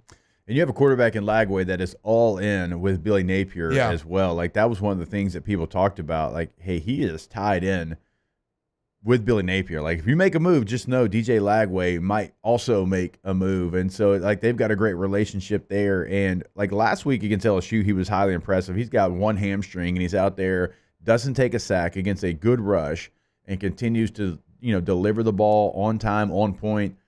He's a really good football player. He continues to get better. I thought this was another great week for him. And so Florida's not quite there yet. They still have some deficiencies on their roster. We'll see what their recruiting class can end up like. But I think for them, too, you got to go get some dogs in the portal at receiver and some other positions for DJ Lagway. What is JJ Pegues? What are we doing, bro? Why are you trying to bounce it? Come on now. We done giving you the ball too many times if you think you're going to bounce it to the outside now. I know we love you running the ball, but you are not a running back. You are massive. You have to get north and south and just fall forward with your 400 pounds. Our guy was feeling himself entirely too much trying to bounce that last one to the outside. Yeah. That's crazy. No, and you're a defensive tackle. You're in there for a purpose. The purpose is not to get sweet feet. The purpose is to get a yard. The problem is he's gotten sweet feet a little bit lately, and he's gotten away with it. Yep. And so he's just feeling himself a little too much. The swamp looked great, I thought,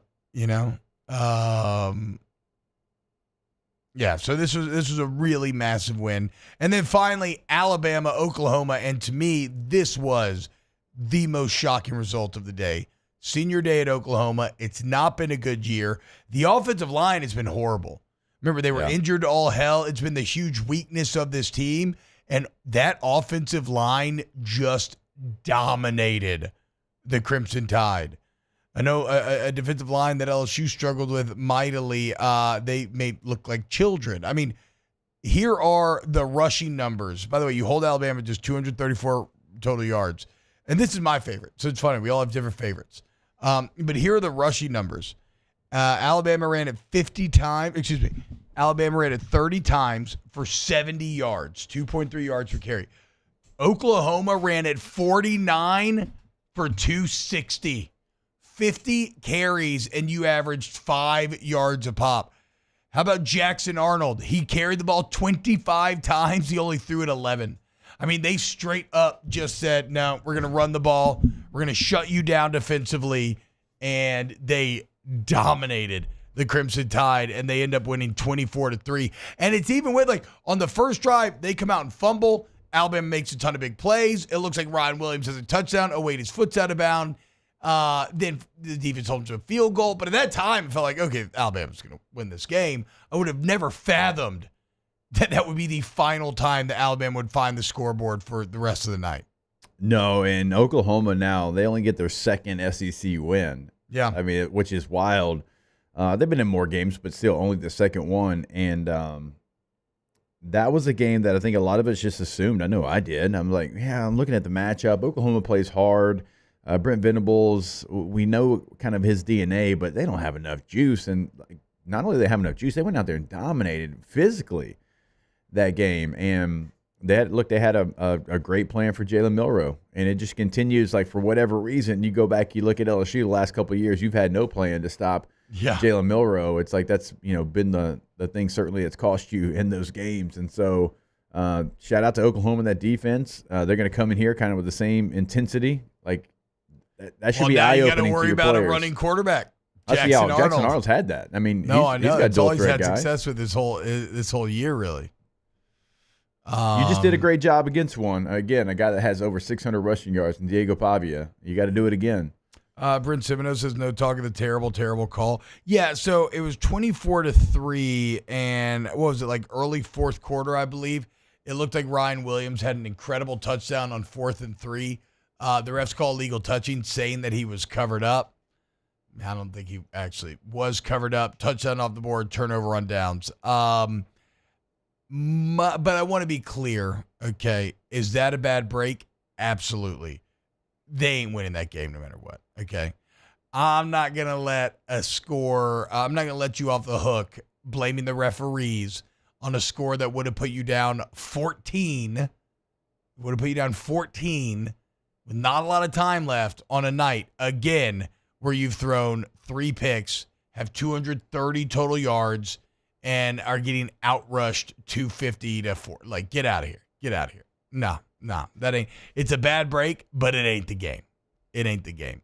Oklahoma just dominated every single phase of the game.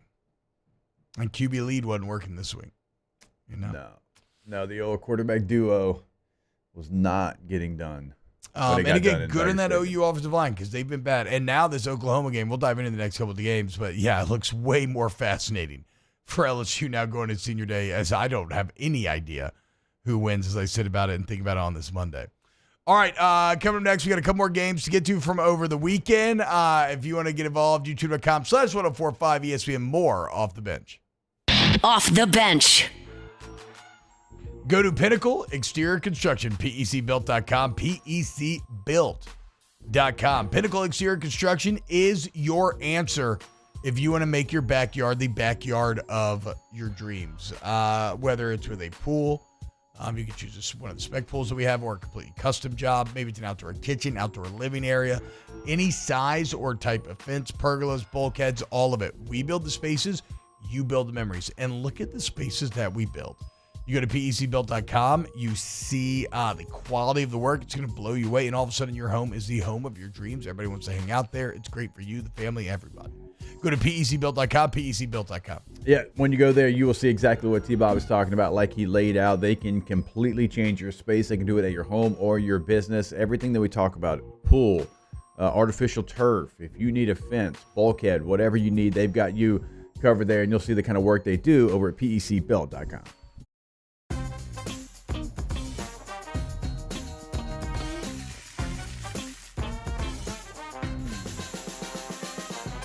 The best kept secret in town is out. Discover Tallulah at the Renaissance Hotel on Bluebonnet.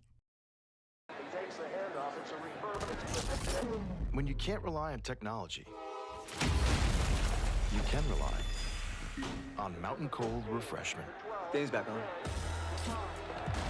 Coors Light. Choose chill. It's no secret. The best oysters in Baton Rouge are at Jolie Pearl Oyster Bar. Enjoy mouth-watering South Louisiana flavor and oysters from all over the country. And don't forget our nightly drink specials.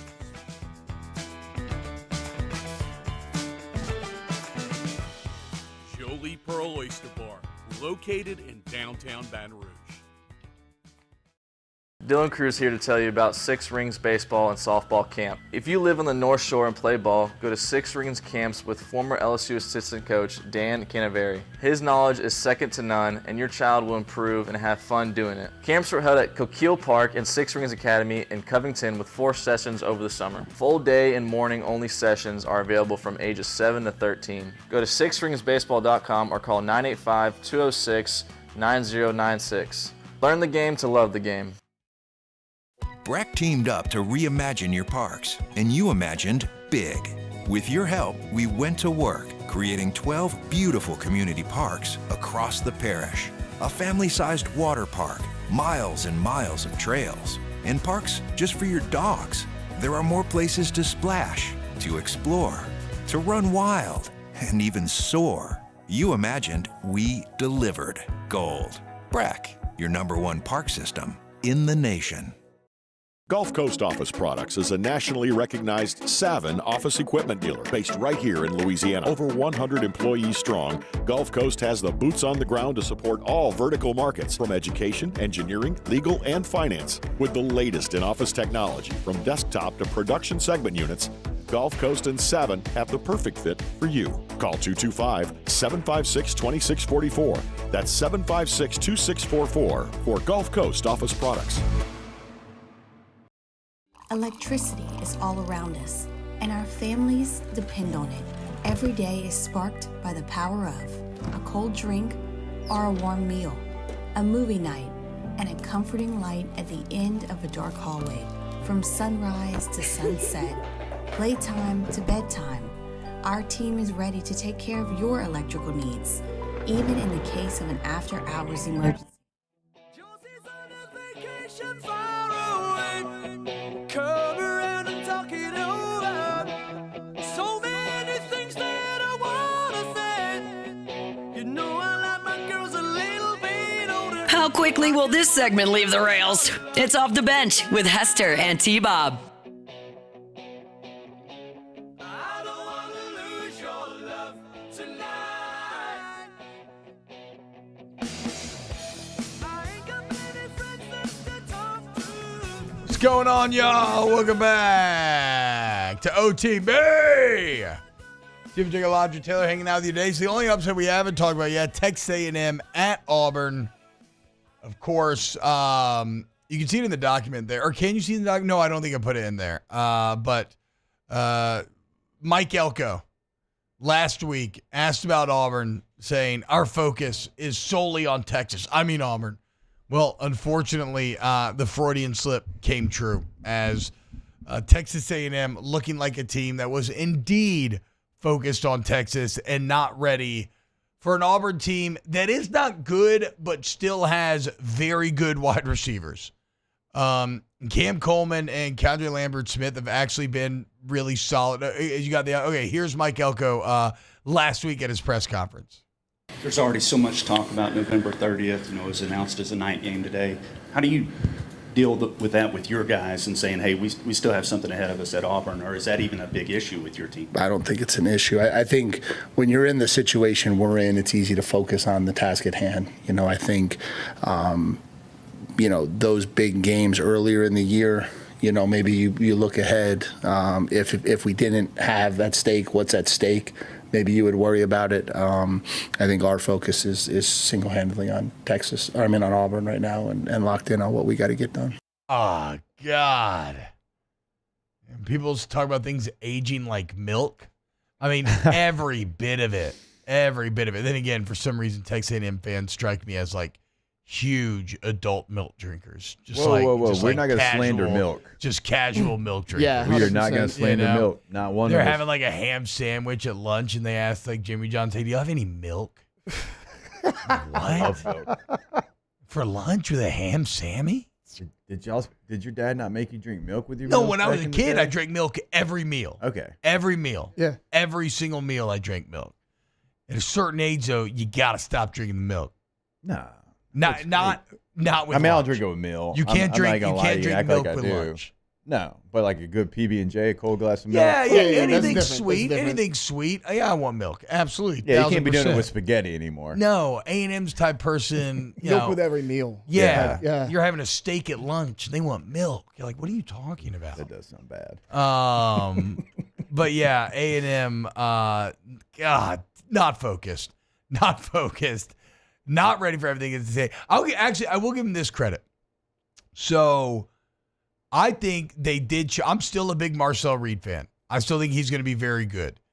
I think the touchdown throw he had to make it 21-14 was fantastic. But a bigger deal to me, Jake, is I'll give both teams credit here.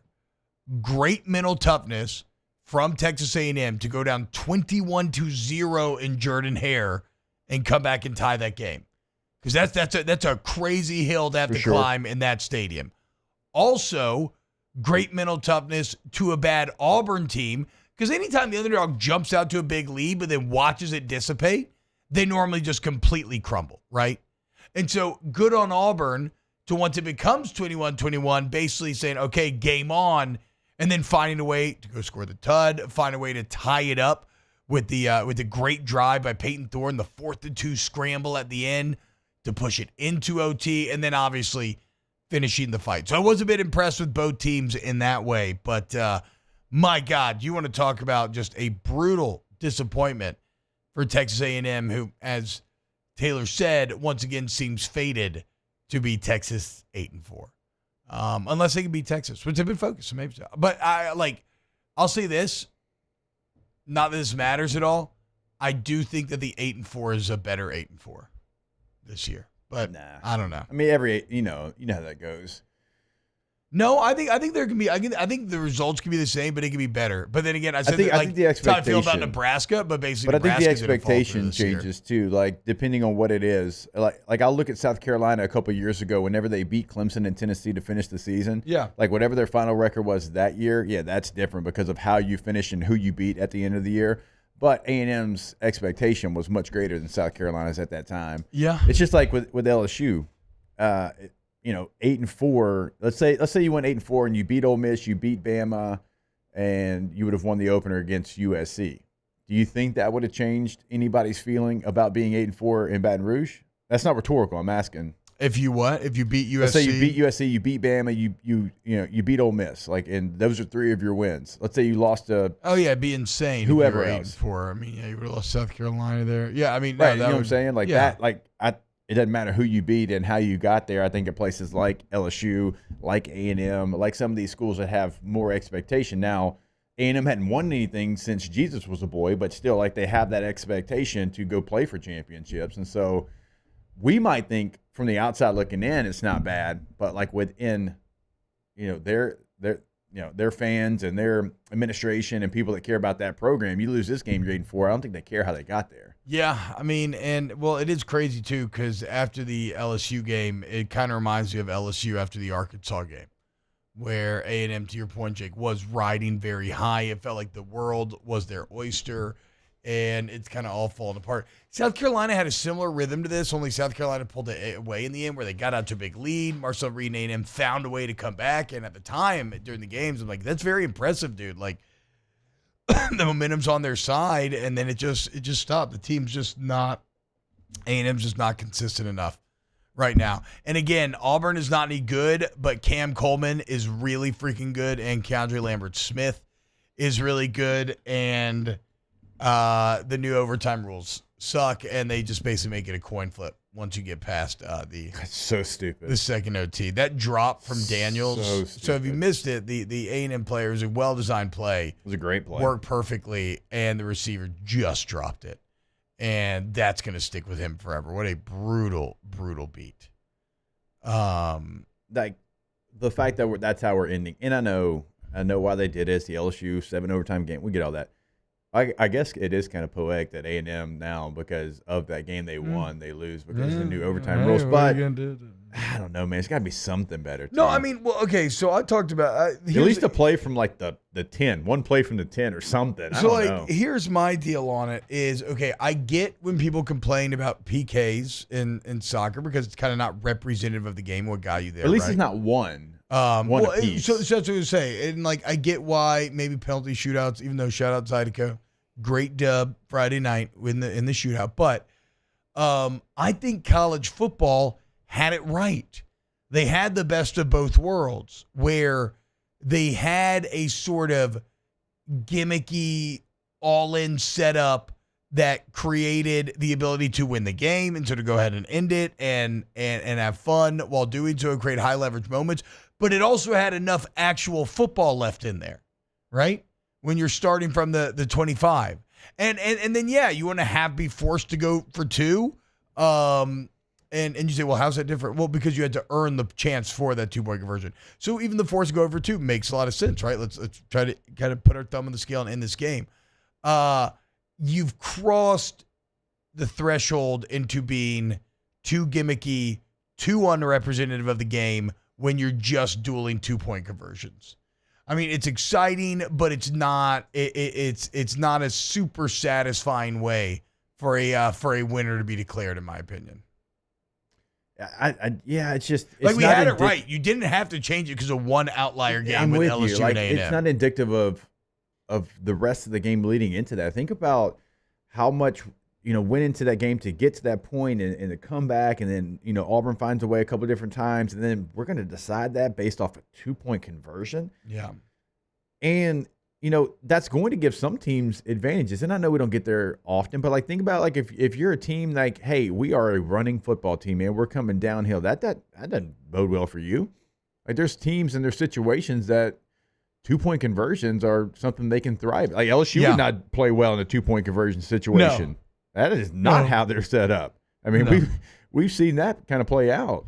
That's not how they're set up. I'd rather them be like on the 10 than the 2. But I mean, that's how we're going to decide like a massive, massive game with playoff implications. Yeah, I agree. I don't love it. So in the end, though, pretty fun night at Jordan Hare. Did they rush the field too, though? Yeah. Oh man, are y'all starting to feel old? No. I mean, I've always been there. Because oh my god, I've heard so many times this weekend. Looks like Denham Springs High School's out there today. Like that. Shut up. No. No. And I heard from like 73 people, not just Hunt. Who cares? It's just too much. It's just too much. The Arizona State thing though proves why it's a little. If you're ever defending yourself with what Clemson does, no, I'm just saying it's like too much. They do it every game. Like why Clemson sucks. Why do we care though? Well, I do agree, Tate. It becomes a problem when it's screwing up the game. Like Arizona State rushed the field with 1 second left. What other game got rushed with 30 seconds left? I don't remember. But like Arizona State, like if y'all sat down and watched, the referee's sitting there looking in the replay monitor trying to figure out how to add, and there are fans with camera phones like right in the dude's face. Like, come on, guys. Like I get it, you're excited, but like you're also not on the team. Like just move. I understand all of the dynamics at play, all the vibes. I understand how every team that rushed the field, I understand how everyone got there. I really do. I'm not even like being a champion for it. I really just literally don't care. That's what I'm saying. I feel like it was Oklahoma that rushed with like 30 seconds left. Yeah.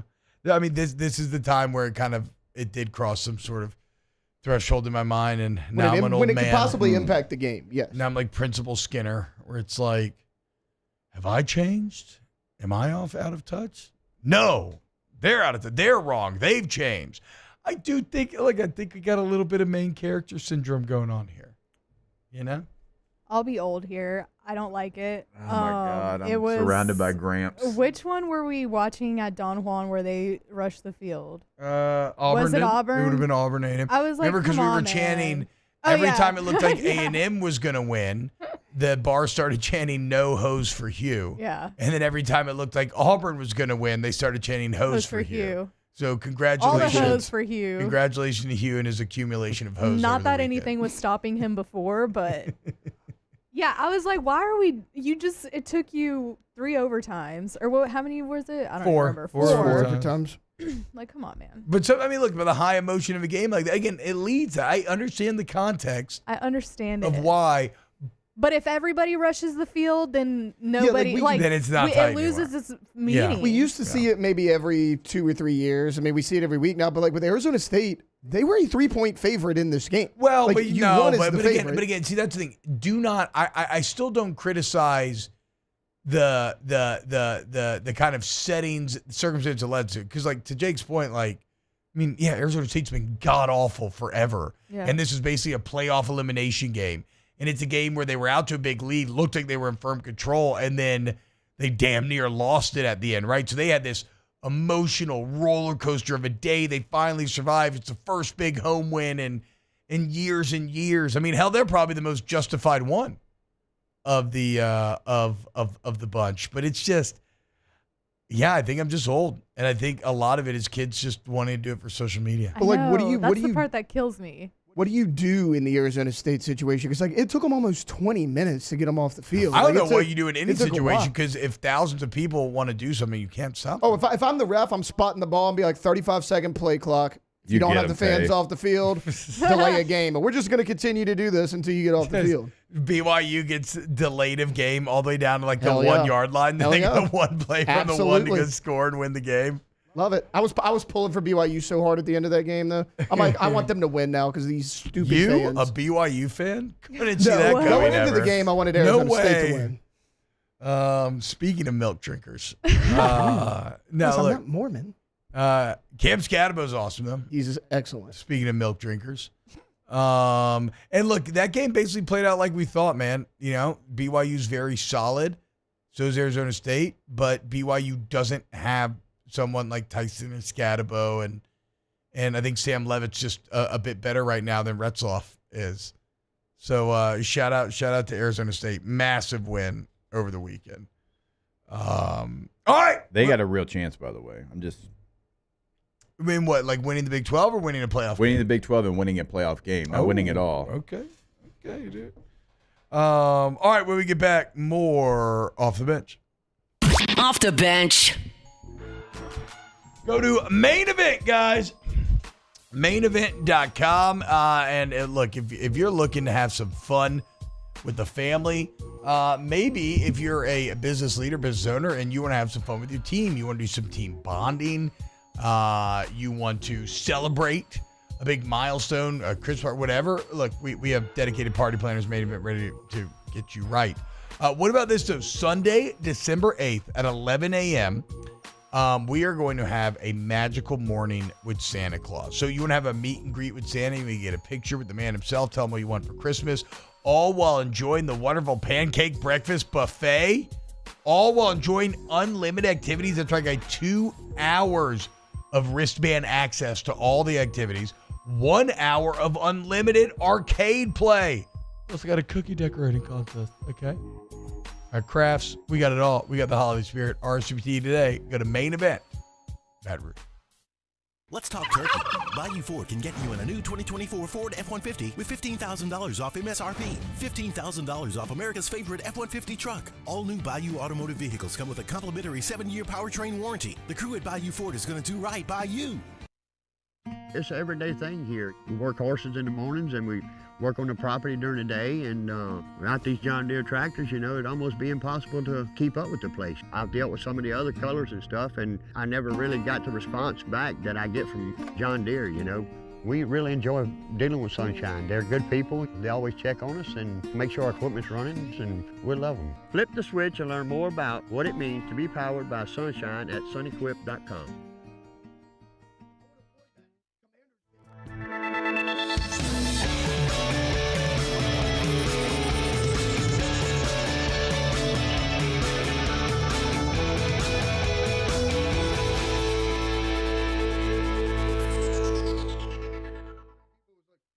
At Ochsner, we know healing is a team sport. That's why we've partnered with world-renowned orthopedic surgeon Dr. James Andrews to create the Ochsner Andrews Orthopedics and Sports Medicine Institute. Whether you're a professional athlete or a weekend warrior, our team of specialists are dedicated to getting you back in the game. So whatever your reasons are for reaching your personal best, we've only got one: you. Ochsner Andrews Institute. Long live you.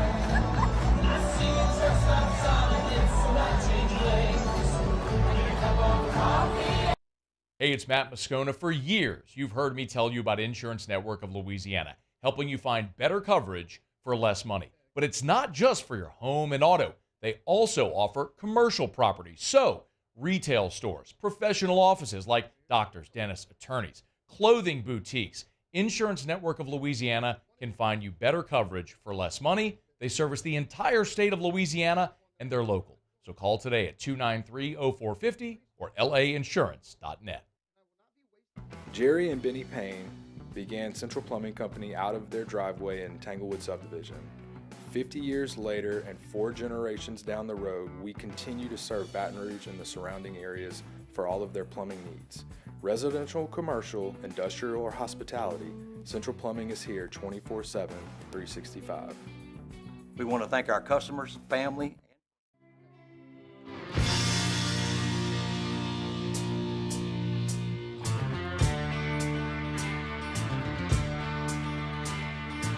Welcome back to the 9th-ranked morning sports show in America. Off the bench.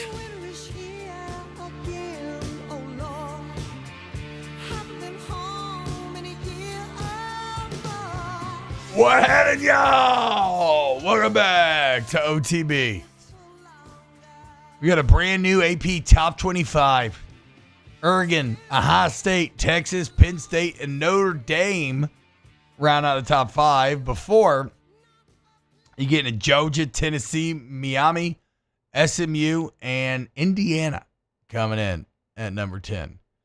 I'm very excited because if nothing else now, we will finally get to be able to put my Indiana theory to the test.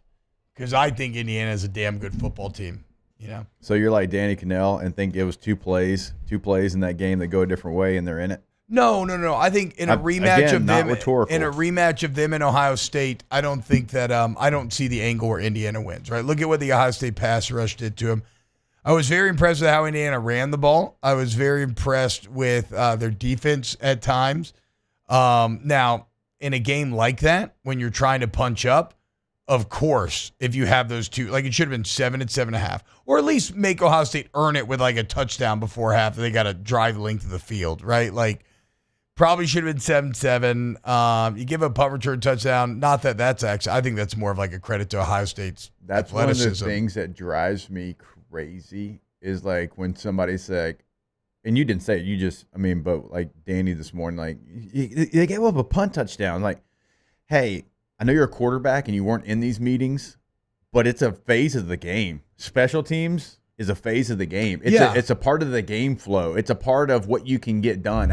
It bothers me so much when everybody, if you didn't give up the punt return, it's a part of the game. It's just like giving up a 65-yard post route. It's just like sack, fumble, ball going the other way. It's like look, Boise State gave up a kick and a punt to Oregon early in the year. That's why they lost. I think like the thing is, it's because those touchdowns don't happen as often, and it's still so part of the game. No, I'm not saying it's not a part of the game, but when that happens and you're the team trying to create an upset, you are never going to win.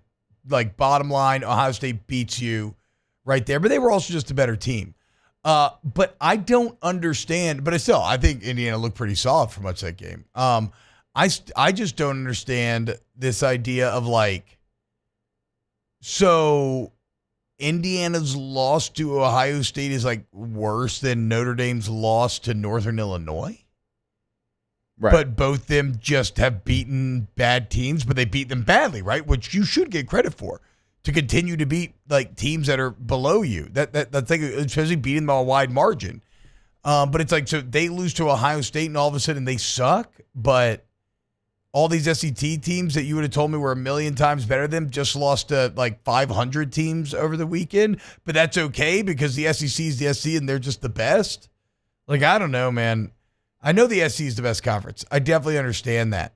But this idea of we just know who's best because of recruiting rankings and everything, I just, at a certain point, you got to let some of the records take over. And I cannot wait to see the stumping for which 3-loss SEC team's going to get in, right? Because somebody will. South Carolina. I mean, that would be the best. That would be the most acceptable one to me. They're playing the best football. They're trending in the right direction. Their losses came earlier in the year. They would have a recent win over a very good Clemson team. That'd be a T12 win right there. Like, yeah, I think they easily have the most. But trust me, there's going to be that Alabama push coming. They ain't dead yet. But it just continues to crack me up how all SEC losses are good losses because they come to the SEC. Well, why do we even have the other conferences then?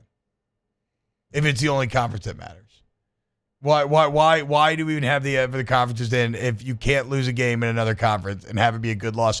Even when it comes to an Ohio State team that looks like they probably separated. Like, they're probably one of 4 teams that you feel like are what you would call like a national championship contender, a favorite.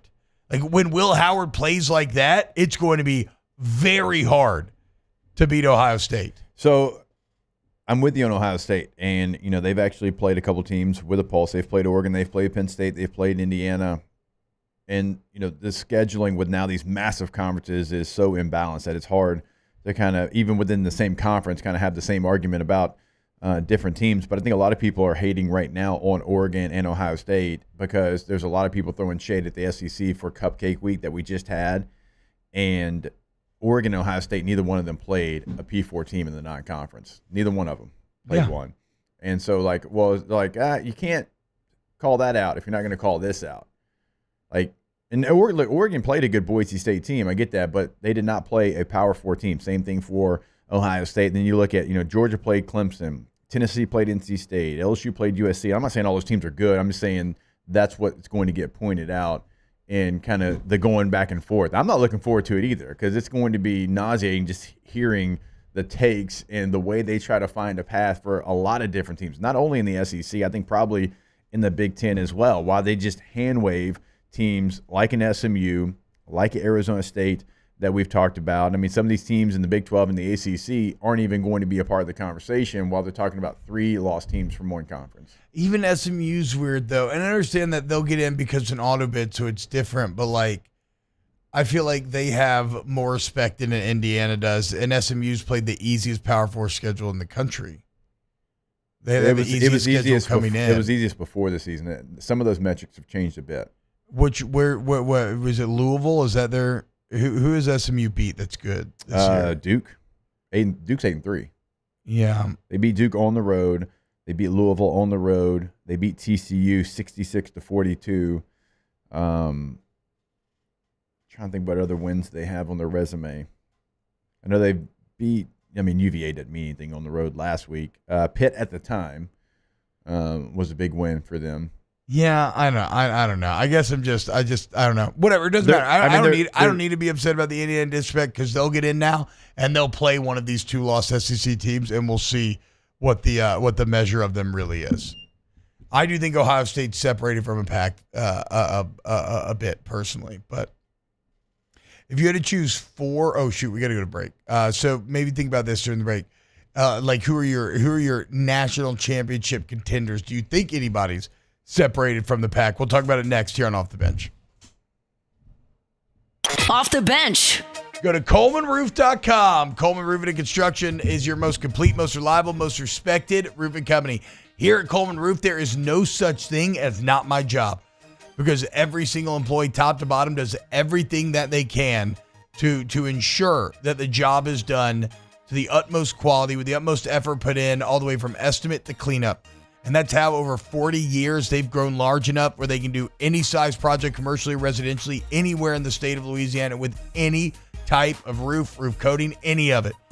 Even the construction portion, right? You have a tree fall in your home. Well, guess what? They'll fix the inside, then they'll fix the roof. You get water damage, same thing. So figure out why they've grown so much over those 4 decades by going to ColemanRoof.com. That's ColemanRoof.com. Yeah, when you go to the website, right there on the homepage, you will see that there is no job that is going to be too big. I mean, commercial buildings, certainly residential, but no, they can do every single thing, and it is that one-stop shop. No matter what you're looking for, Coleman Roof can get that done. ColemanRoof.com. Looking for the ultimate game day experience? Come to the Queen Casino in Baton Rouge. Savor game day platters and snacks, plus drink specials at 1717 Kitchen and Cocktail. So come out for game day and let our team make you the MVP. The Queen Casino, where every moment is a win.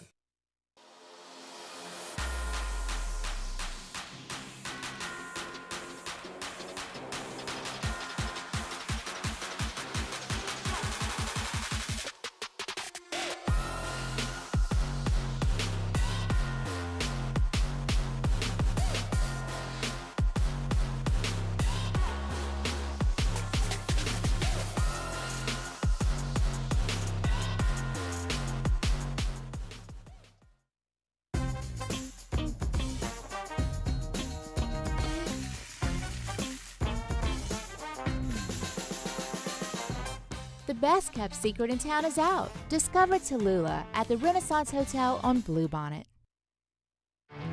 There it is, the extra mile, on the border of expected and extraordinary for those willing to go further, like vans customized for work or play, with safety and tech to keep you connected, supported by a 5-star sales, service, and finance team, and backed by the 1-star you know. So go the extra mile. It's never crowded because so few have what it takes to go there. Mercedes-Benz Vans. Breck teamed up to reimagine your parks, and you imagined big. With your help, we went to work, creating 12 beautiful community parks across the parish. A family-sized water park, miles and miles of trails, and parks just for your dogs. There are more places to splash, to explore, to run wild, and even soar. You imagined, we delivered. Gold. Breck, your #1 park system in the nation.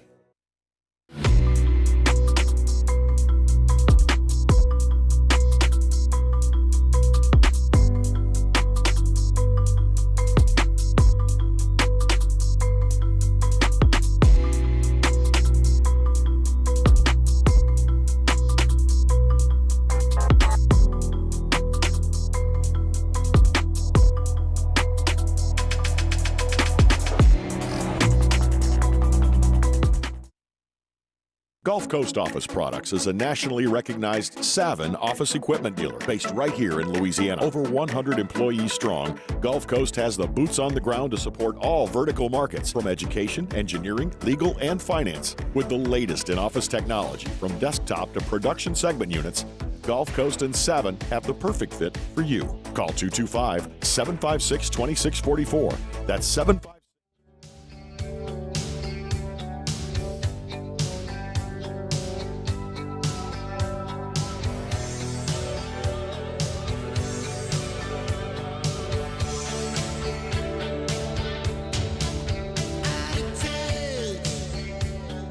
Welcome in to the best morning sports-ish show around. Off the Bench with Hester and T-Bob. All right, welcome back into OTB here on 104.5 ESPN Baton Rouge. T-Bob asked a question about maybe the 4 best teams, I believe, as we sit here and have one more week left in the regular season. I think that we all can agree that Oregon and Ohio State have firmly put themselves in the top spots, right? I mean, does anybody have any objection to those 2 teams?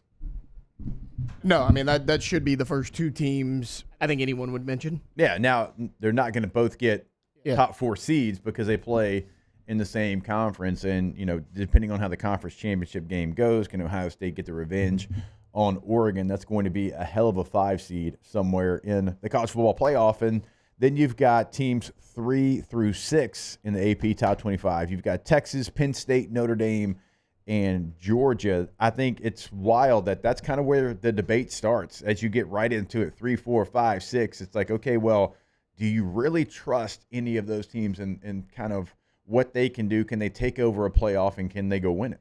No, I think that in terms of the teams that I think there's a lot of playoff caliber teams in terms of the teams that I feel are national championship good. Oregon will be one of them. Ohio State, absolutely one of them. I'm tempted to maybe even say Ohio State first because that game was in Autzen and they played it so well. But, I understand if you're like, you're an idiot, that's a head-to-head. That's fine. But I just was so impressed with Will Howard over the weekend. Also in that Oregon game, Will Howard's been really good all year long, to be fair. I think those two teams. I think Texas still has the potential, right? I mean, we need to see them against a very good team. We'll see them against A&M, not a very good team, but we'll see them against A&M, and then we'll see them if they win that against Georgia in the SC Championship, and that will tell us a lot. Because, again, Texas hasn't played a lot of people, but they've generally beaten the hell out of who they have played, but then they, like Indiana, did fail their kind of one big test. Only this one was at home, which is even worse for them. So could they exact some sort of revenge in the SC Championship? For me, the tough one are the Georgia Bulldogs. Is Georgia good enough to win a national championship this year? Because part of me says yes. I think their schedule is also so tough that they're going to be the most battle-tested, which will pay dividends for them. But they do have these low moments this season that have cropped up where you keep expecting, whether it's Kentucky and Florida, you keep expecting them to pull out of it, and they're like, oh, wait, no, some days this year, Georgia just isn't that good. So, I don't know. Consistency-wise, maybe it feels like Ohio State, Oregon, Texas, and then if I was going to throw a 4-team in, it would be Georgia. Everybody else is really good, but I think everybody else could, I would not consider them to be national championship good or national championship favorites. The thing that I can't get out of my mind is just when you get in a playoff situation, just like in the NFL, it's like the head coach matters even more so. And Kirby getting his team ready for a playoff is fascinating to me because, they've been there, they've done that, they've won those national championships, and how much is that going to, kind of change the scales, flip the scales. If you go against a head coach, it's just never been there before. So there's a couple of different dynamics, but it is while we're sitting here, there's two teams that we trust, and there's a handful of teams that we think maybe sort of kind of can find their way. I mean, even once we get past Georgia, it's Tennessee, Miami, SMU, Indiana, Boise State, and Clemson. No, I mean, that's what I'm saying. I think all those teams can beat each other. Right? I don't think there's any clear favorite amongst that crew, that's why the opening rounds of 12-team play are going to be so much fun. If Clemson goes out and they house a good South Carolina football team, what do you do with them? The do ACC they get an could get two bids potentially. Yeah. In that point, because the way is being cleared with multiple losses and some of these other teams. One of Miami and SMU, if they continue to win, they still would have a loss in the ACC championship game. Yeah. So that team that loses is probably out of it. Yeah. So Clemson could definitely sneak in here, Dabo and company, right when you counted them for dead. We'll see. Coming up in hour 3 of OTB, I want to switch over to the NFL. We're going to do weekend winners. We got a Tay-Tay NFL story of the day. We still have LSU basketball to talk about as well. So keep it locked. YouTube.com/1045 ESPN. We'll be back with more. Off the bench. Go to Accutemp at Baton Rouge, AccutempBR.com, AccutempBR.com. All your AC, heat, and electrical needs under one roof, okay? That's at Accutemp, where you get that service to the highest degree, and that ain't just lip service, okay? Go look at the online reviews. And take control of your comfort zone today. If you're in the market for a whole home generator as well during storm season, make sure you and your family are protected. They're your experts there. But really, you finally might be turning on that heater. Just get your system checked out. Make sure it's good to go. Avoid any very expensive, catastrophic issues down the road. Accutemp Baton Rouge, AccutempBR.com. Yep, go to the website, schedule that appointment, because like T-Bob said, eventually you will get there where you've got to turn on the heater. You got to go back to the AC, and look, you don't want to shock the system. So make sure your unit is working like it's supposed to be working. Accutemp can come out. They'll do that for you. They'll do it for you today. AccutempBR.com is where you go to schedule that appointment. AccutempBR.com. Bayou Chrysler Dodge Jeep Ram can get you in a new 2025 Ram 1500 truck with $15,000 off MSRP. $15,000 off the newly designed Ram 1500 truck. All new Bayou Automotive vehicles come with a complimentary 7-year powertrain warranty. The crew at Bayou Automotive is going to do right by you. Jerry and Benny Payne began Central Plumbing Company out of their driveway in Tanglewood subdivision. 50 years later and 4 generations down the road, we continue to serve Baton Rouge and the surrounding areas for all of their plumbing needs. Residential, commercial, industrial, or hospitality, Central Plumbing is here 24/7, 365. We want to thank our customers, family, and friends for 50 years of success. And looking forward to 50 more.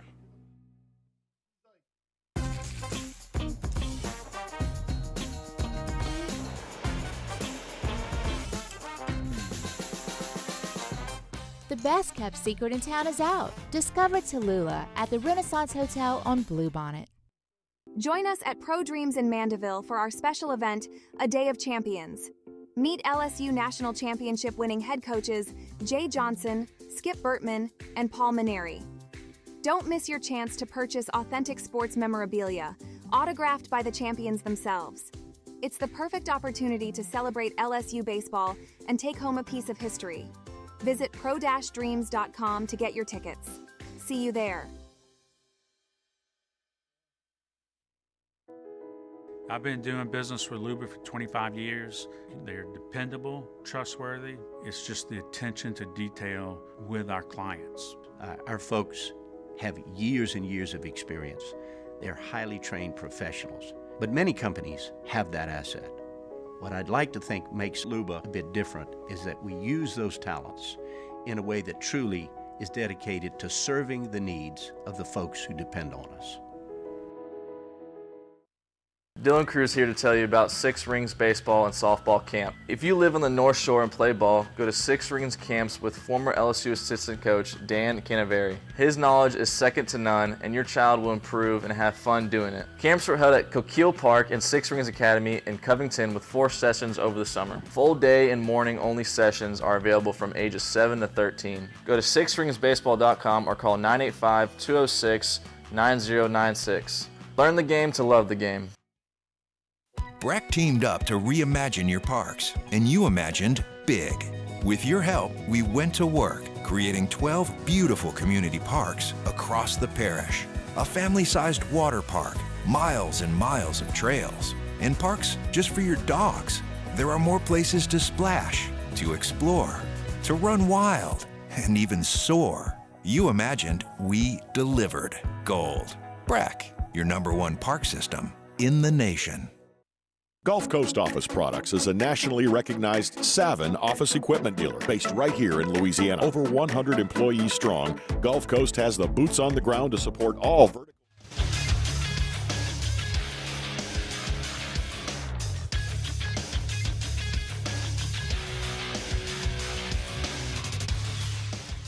Good morning. It's 9 a.m. here on Monday, November 25th. Today in Baton Rouge, you can expect mostly sunny skies with a high of 81 in hour 3 of today's show. We'll have our weekend winners at 9 a.m. We'll talk some NFC South results over the weekend, and we'll close this thing out with Ask the Bench. If you missed hours 1 or 2 of the show, you can catch it in the on-demand section at 1045ESPN.com. You can also follow us on Twitter or Instagram at OTB_ESPN and watch us on YouTube at the 1045 ESPN channel. Hour number 3 of Off the Bench, live from the Mercedes-Benz Baton Rouge studios, starts now. Let's go, baby, let's go! All-Star Toyota presents Off the Bench with Jacob Hester and T-Bob Hebert. Yeah! Off the Bench with Jacob Hester and T-Bob Hebert. Hey, they said I gotta come off the bench. Now, here's Jacob Hester and T-Bob Hebert. Yo! What up, yo? Hour number 3 of OTB, and we got to clear the rest of the way over the weekend. We're going to start with some weekend winners. We got some NFL stuff. We got some LSU basketball stuff. So it's going to be a fun hour of Off the Bench. YouTube.com/1045 ESPN, where you can get involved online. Hit the like button. Sub to the channel. Mi amigos. And, yeah, we're going to have fun. All right. Let's go ahead and dive into some weekend winners. That's how winning is done. That's right! We can't have anyone freak out there, okay? We've got to keep our composure. We've got too far. I'm by winning. I win here and I win there. Now what? Are you doing what it takes to win a championship? Wow, winning. Well, then I guess there's only one thing left to do. What's that? Win the whole thing. All right. Let's start here. Weekend winners. How about the home team?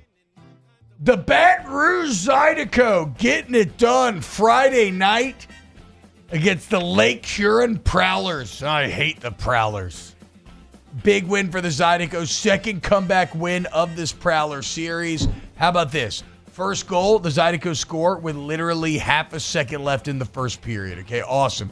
Game's 1-0 the entire time. Beginning of the third period, the Prowlers rattle off not one, but 2 goals. All of a sudden, the win's in doubt. What did the Zydeco do? They push. They score with 30 seconds left. Then even though they dominate overtime, no golden goal incoming, we get to penalties. And how about my guy, Bailey Stevens, number 30 in the net, but number 1 in your heart, getting it done. Zydeco win. Hell of a time, dude. It is a very fun time. It was a good time. Go Zydeco. It was shockingly hot in that building. I don't know how the ice doesn't melt. Really? I've always had the complete opposite when I've gone to a hockey game. Yeah, right? You're like cold, right? So I wore a sweater and I was sweating. Probably had to do the fact that I had like 2 kids like climbing on my shoulders and like punching me in the face and just acting crazy the entire time. Weighted blanket. But it was but yeah, it was kind of hot. It's kind of hot. But the game was great. Shout out Zydeco, man. Yeah. Do you have any cold beers in you? Yeah, I had a few get you cold hot beers. too. I have quite a few cold beers. It's crazy. It's cold beer, but it gets you hot. Yeah. Well, yes. Yeah. It was great.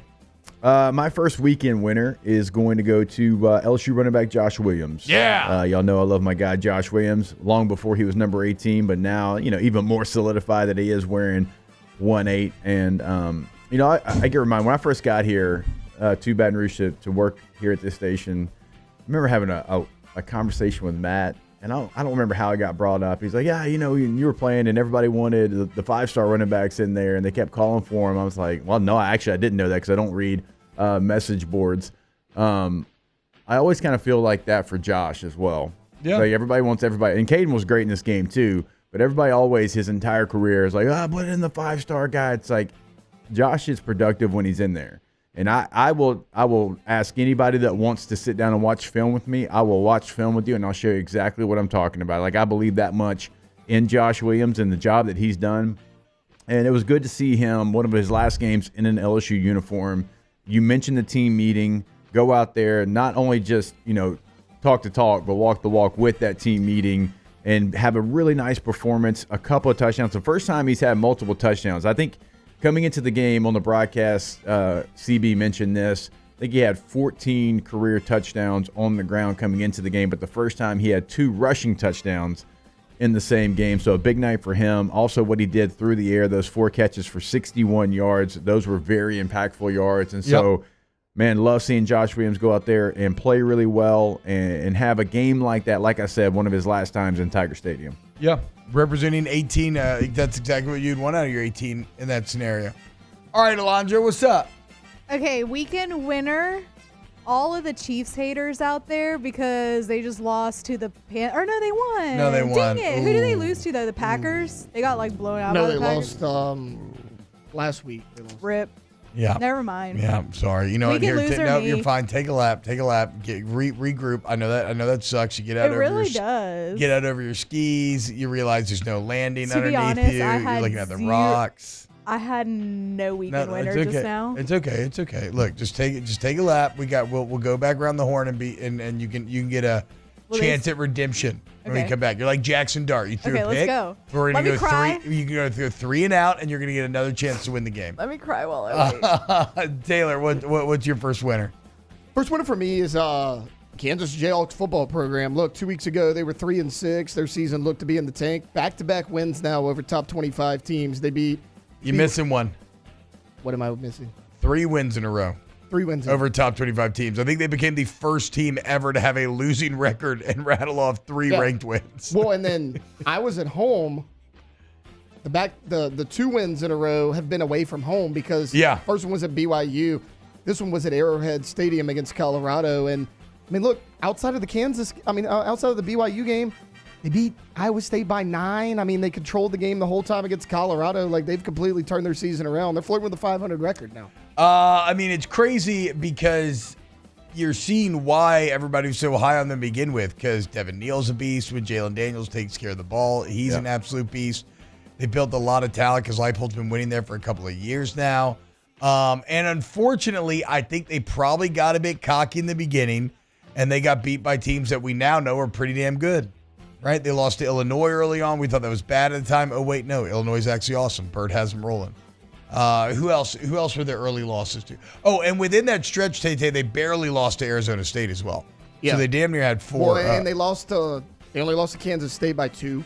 Yeah, who'd they lose to, though, in the beginning besides Illinois? There's another team that ended up being good. TCU 38-27. No, that's the worst loss in the year. West Virginia. That's it. Oh, yeah, they blew that game. They had a massive lead late. And they lost to UNLV. That's another one, UNLV, right? Thought they sucked at the beginning of the year. Oh, wait, no, they're actually good. They're ranked. So, well, and their last game is against Baylor. I mean, that's a very winnable game this coming Saturday. Weird year for Kansas, but good on him for finding some pride, finding a way to finish, and finding a way to play spoiler, and now beating 3 ranked teams in a row. Very impressive stuff. All right. My next weekend winner.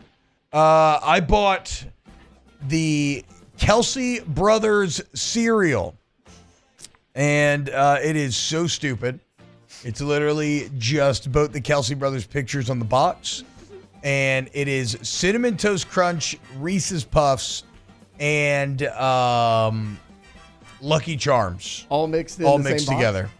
Yeah. That doesn't sound great. great. Doesn't sound terrible. I mean, and I'm not really a fan of Lucky Charms at all, so that doesn't appeal to me. But, I tried it, and it's really stupid, but it's okay. It's okay. Yeah. It's like a KFC bowl, Just a lot of salt, just like a lot of flavors that are good, just kind of all mashed up together. It's not, it's definitely gimmicky. It's not... Sounds terrible. It's not highfalutin, but it's sweet. The Lucky Charms gives me pause. Well, yeah, I'd say so. It's sweet in a lot of different ways. You would have said Reese's with the Cinnamon Toast Crunch. I was like, I like Reese's. I like cinnamon. Like that. I know. I wish we could have kept it there. I didn't need the Lucky Charms in there. Lucky Charms a little bit much. But sure, whatever. I'm an idiot, and I bought it because I was like, well, I have to try this. Also, it's very funny. The box is just so boring. And so bland. It's just the Kelsey Brothers on there. Shout out them. I don't know why I called them winner, because it was just okay, and I would not buy it again. Is this a loser or a winner? I don't know. But it didn't taste bad, so it's not a loser because it didn't taste bad. It's just that it's like, of course it didn't taste bad. It's just a ton of sugar, just mixed all together. Like literally a little bit of savoriness, maybe from the Reese's Puffs. Okay. Well. Right, a little peanut butter getting in there. A little peanut butter flavor. All right, I'm going to move on from the cereal. Weekend winner, Cam Scatterbo, Arizona State running back, 147 yards on the ground, 3 touchdowns, and that was always going to be a beautiful rock fight with the 2 styles that those 2 teams play, BYU and Arizona State. He was must-watch football on Saturday. Even ended his 3rd touchdown signing an autograph in the end zone there. I missed that, actually. Yeah. So they have taken certainly a physical identity. That is who they are. That is who they're going to be. And again, they are very interesting because they've got Jordan Tyson at receiver, Levitt at quarterback. It's not just Scatterbo. They've got different ways to beat you. They've done that all season long, but certainly as of late, through the air, on the ground, whichever you're going to give them, they are going to take. And so Scatterbo, weekend winner for me. All right, Alondra, you ready to go again? Yes, I'm ready. And I still have a weekend loser, and it's going to be the New York Giants. Okay. Because they lost 30-7 to the Bucs last night after they demoted Daniel Jones to QB4. Yeah. And then they released him. First they made him play scout team safety, then they released him. Then they released him. And then they started DeVito over Drew Lock. Not 100%. I'm sure there's a reason why. I don't know what the reason why is. Right? Like, that's the reason. They're tanking, right? I mean, that's my interpretation of it. That's all I can think, right? I mean, do you disagree? I mean, I guess. I mean, they cut Daniel Jones and jumped Drew Lock with Tommy DeVito. I'm not saying Drew Lock's awesome, but he's not, but he's better than DeVito. I do think Drew Lock's better than Tommy DeVito. He's more proven than DeVito is, too. I mean, I'm not saying, he was second on the depth chart. It wasn't like he was third. Right. Yeah. He was second and they jumped him. So all that, and then they lose. They just can't figure it out. After the game, they're asking Malik Neighbors about it. I'm not going to play the soundbite because he had some major Mickey Loomis energy with like the gum smacking in it. I just can't take it. Play it. Now I have to hear it. I'll find it later and show you. But so they asked him after the game, like, what do you think's going on, whatever. And Malik's like, it ain't the quarterback. Those were his words. Oh. It ain't the quarterback. Same outcome when we had DJ at quarterback. Take a look. It ain't the quarterback. Oh. Bad Things aren't luck. looking too good over in New York. God, the Not end that came they have fast for been, Brian Daboll, but- didn't oh, it? yeah, it did. He was so hot a couple of years ago, making the playoffs. Saquon, speaking of weekend winners, Well, we'll get that's there. what I'm saying. Like, weekend loser. I'm sure that they're not feeling too great about letting Saquon go after the record-setting game that he had last night. Weekend winner, It's worse Saquon than Barkley, that. for It's worse sure. than that. Saquon Barkley, 302 yards yesterday. The Giants, 245. He had more yards than their entire offense. Jeez. By the way, the Eagles are now 9-2. Yeah, So, I know. Yeah. Nick Sirianni, speaking of weird years, insane calendar year for Nick Sirianni, right? Because at this point last year, he would have been what, like 10-1? Awesome, coming off Super Bowl. Yeah. Everything falls apart. Everybody tells him he sucks for an entire year. Into this year, they fire the coordinator, and now they're 9-2 again. He's back. Watch him collapse again, though, and everybody's going to hate him again. We'll see. Probably not, because he's got Saquon now. What a roller coaster. What a freaking roller coaster, dude. I just love the meme of him crying. You got good tears. Next no, weekend no winner. Sean tears, but good tears. Next weekend winner for me, Blake Harrell. He's set to become the head coach at East Carolina. They're going to take that interim tag off. Look, when he took over, they were 3-4. He's 4-0 since taking over October 20th. They were 7-4. Now, it's not finalized. The ECU board's supposed to meet later this week to approve that, but looks like Blake Harrell's going to be the next East Carolina head coach. What about Joe Sloan? East Carolina was my pick in my Meathead Moneyline parlay on off campus. Oh, there you go. Dude. Shout out to Harrell him. 4-0, man. Who did they play? They played North Texas, right? Nice. Yes, they played North Texas. Weekend losers, Austin Seibert, the Washington Commanders kicker, missed not one, but 2 extra points to lose to the Cowboys. And the worst part is, so Washington had a little bit of a miniature Minnesota miracle where they had no business tying up. They even think they're down 10, and they even kick the they go ahead and kick the early field goal, trying to leave time on the clock with 2 timeouts, 50+ yards. They make it.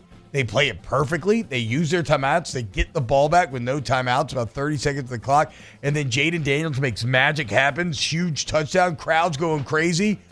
And it reminds me of the old Saints play after the River City relay. You know, how could he do that? As Siebert misses his second extra point. Then they try to onside it, and the Cowboys return it for a touchdown, making the score look worse than what it was. Which was a dumb play by the Cowboys. Yeah, Should have just fallen down because it gave the ball back to the Commanders only down in a 8. one-score game. I mean, just Siebert, come on, bro. We can lose it. That's awful.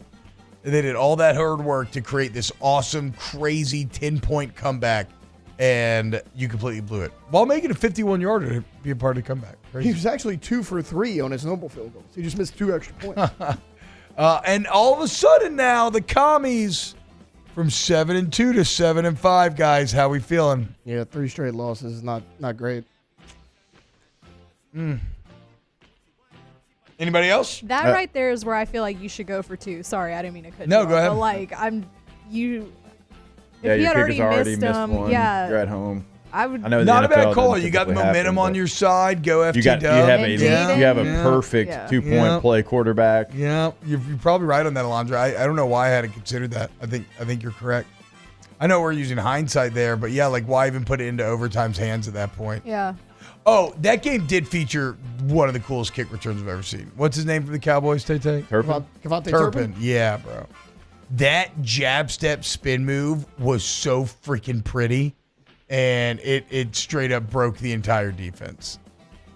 It was awesome. Weekend winner, we hadn't gotten there yet because obviously, we had the Vanderbilt game to recap, but LSU basketball, Matt McMahon, the job that they did, not giving up in this game. They were down 40-25 at halftime. There was one point they were down 20 points to UCF, and they claw back. They outscore UCF in the second half, 45-30. They force overtime, and then they end up going to 3 overtimes. It was a great back and forth contest, and LSU ends up winning 109-102 there in the Greenbrier after dropping the game earlier in the week to the Pitt Panthers. A very nice win for this LSU men's basketball team. They continue to get better. I don't know that they're going to finish, near the top of the SEC, but man, you love the fight. Everyone had them at the bottom of the SEC. It never felt like that team was going to live there. They've done already a much better job in the non-con than they did a year ago. And again, you're down 20 to a pretty good UCF team, and you're not home or anything. You're neutral site. Hell, you're in a ballroom, all right? There's not a lot of juice in that building. Yeah, it's such a weird setting. But you find a way. Great fight, great grit from Matt McMahon and his team. Shout out LSU men's basketball. Also, Cam Carter, 51 minutes. How 52? That's insane. Jordan Sears was awesome. How about Carter was 1 of 10, 2 in the first half before coming back, dropping 11 in OT. Well, that's coming off a bad game against Pitt. He struggled shooting. Well, everybody struggled that carry one. over. Yeah. I love both teams kind of struggled. I love ending the game with those 2 dunks. I mean, 2 highlight level dunks to really put the punctuation on the win in triple OT. So shout out to Matt McMahon's Tigers getting it done. Remember, we'll talk to Coach Mulkey tomorrow. We'll hear from Coach McMahon hopefully sometime this week as well. When we get back, we have Tay-Tay's NFL story of the day. Keep it locked. Let's talk some NFC South as well. Off the bench. Get Gordon and get it done. Gordon McKernan injury attorneys. Remember, the Get Gordon Gives bike giveaway is going on right now. And if you just Google Gordon Gives bike giveaway, it is the first link that pops up, and you can enter now in order to potentially win. You just give your name, email, stuff like that. Remember, it is open if you live in Lake Charles, Lafayette, Alexandria, Shreveport, or Monroe. You can register until December 1st at 11:59 p.m. So go ahead and get your registry in now. If you live in Hampton, Baton Rouge, that window is open until December 8th. Either way, Gordon Gives bike giveaway. Google it. Go there. Enter. Maybe win a bike this Christmas. Be awesome. Get Gordon. Get it done. GetGordon.com is the website, and you can find out what they can do for you in the courtroom. You can find past client results, all that information right there on their website. Like T-Bob said, though, they're always doing something in the community. At Get Gordon is the handle on all major social media. A great way to see that. Your area code in Louisiana, followed by 888-8888. The Windsor Senior Living Community in Mandeville, Louisiana is a beautiful, vibrant apartment community geared toward seniors. They are nestled right in the heart of Mandeville, where seniors live a more carefree lifestyle in spacious apartments with the peace of mind that comes from having a little extra help. Call the Windsor at 985-624-8040 to schedule a lunch and tour. Come see how the Windsor can be your passport to peace of mind. Hey, it's Matt Moscona. For years, you've heard me tell you about Insurance Network of Louisiana, helping you find better coverage for less money. But it's not just for your home and auto. They also offer commercial property. So, retail stores, professional offices like doctors, dentists, attorneys, clothing boutiques. Insurance Network of Louisiana can find you better coverage for less money. They service the entire state of Louisiana, and they're local. So call today at 293-0450 or lainsurance.net. Jerry and Benny Payne began Central Plumbing Company out of their driveway in Tanglewood subdivision. 50 years later and 4 generations down the road, we continue to serve Baton Rouge and the surrounding areas for all of their plumbing needs. Residential, commercial, industrial, or hospitality, Central Plumbing is here 24/7, 365. We want to thank our customers, family, and friends for 50 years of success. And looking forward to 50 more. I've been doing business with Luba for 25 years. They're dependable, trustworthy. It's just the attention to detail with our clients. Our folks have years and years of experience. They're highly trained professionals, but many companies have that asset. What I'd like to think makes Luba a bit different is that we use those talents in a way that truly is dedicated to serving the needs of the folks who depend on us. Dylan Cruz here to tell you about Six Rings Baseball and Softball Camp. If you live on the North Shore and play ball, go to Six Rings Camps with former LSU assistant coach Dan Canaveri. His knowledge is second to none, and your child will improve and have fun doing it. Camps were held at Coquille Park and Six Rings Academy in Covington with 4 sessions over the summer. Full day and morning only sessions are available from ages 7 to 13. Go to sixringsbaseball.com or call 985-206-9096. Learn the game to love the game. Breck teamed up to reimagine your parks, and you imagined big. With your help, we went to work, creating 12 beautiful community parks across the parish. A family-sized water park, miles and miles of trails, and parks just for your dogs. There are more places to splash, to explore, to run wild, and even soar. You imagined, we delivered.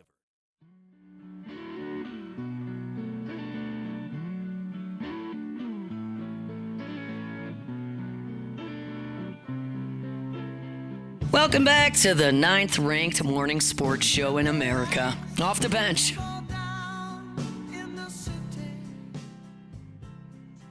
Welcome back to OTB.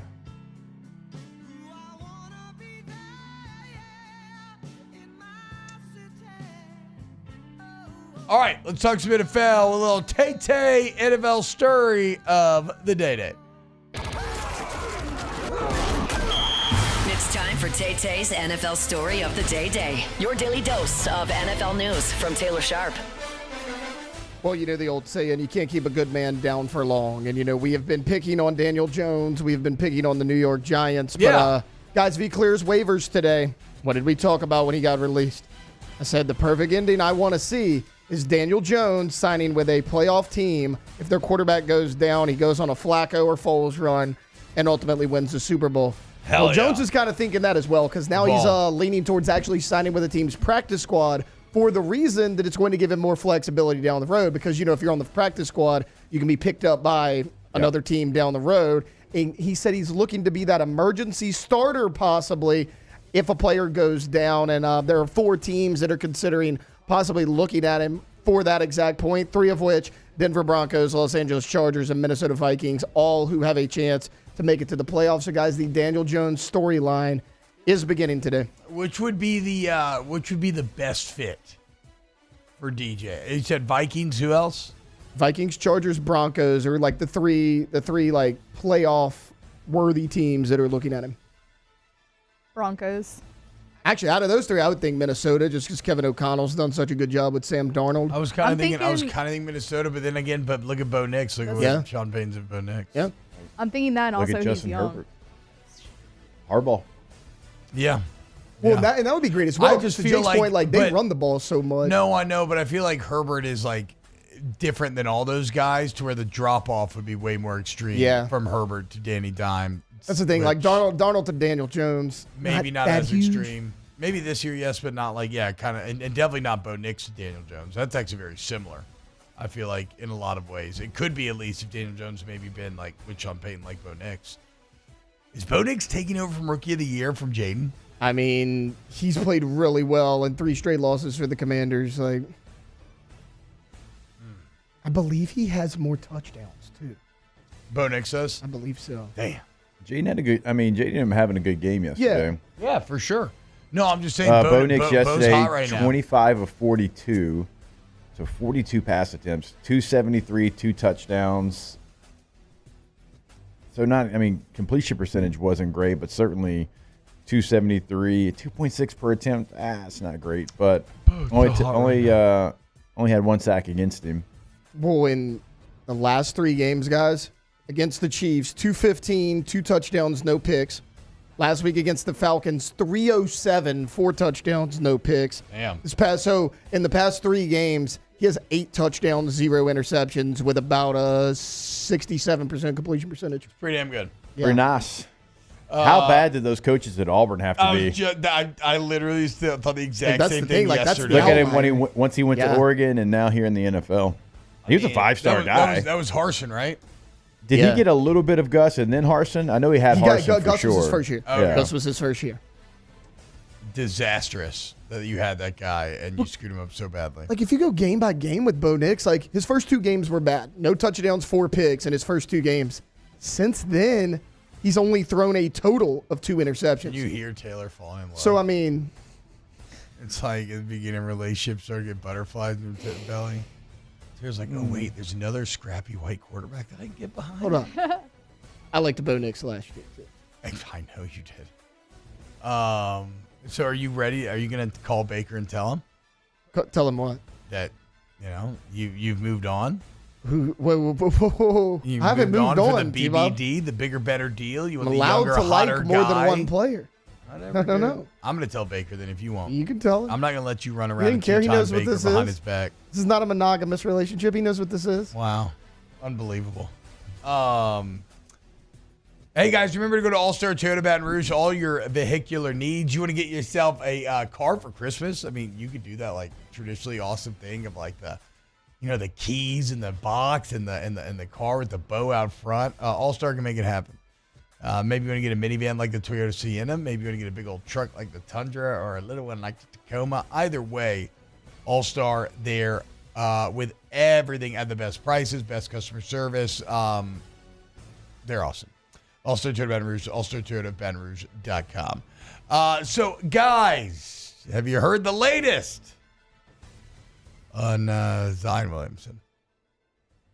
Wait, is he injured? He's not close to returning is the last thing I saw. Yeah. So, of course, Zion's now missed the last 7 games with a strained left hamstring. And although he's been undergoing treatment the entire time, remember, he was expected to miss 4 to 6 weeks when he originally got hurt November 6th, right? That would put him back in sometime in December, maybe about mid-December, right? Well, unfortunately now, according to Shams Charania and really just, the NBA hive mind or the smoke on the street, Zion is still not close to returning. That although they said 4 to 6 weeks, that it is that he is, quote, unlikely to return anytime soon. Also, he just fired his agents. I don't know why. Oh my God. Him and his agent which I'm like, I think they've done pretty good for you. You never play and you got hundreds of millions of dollars, but sure, whatever.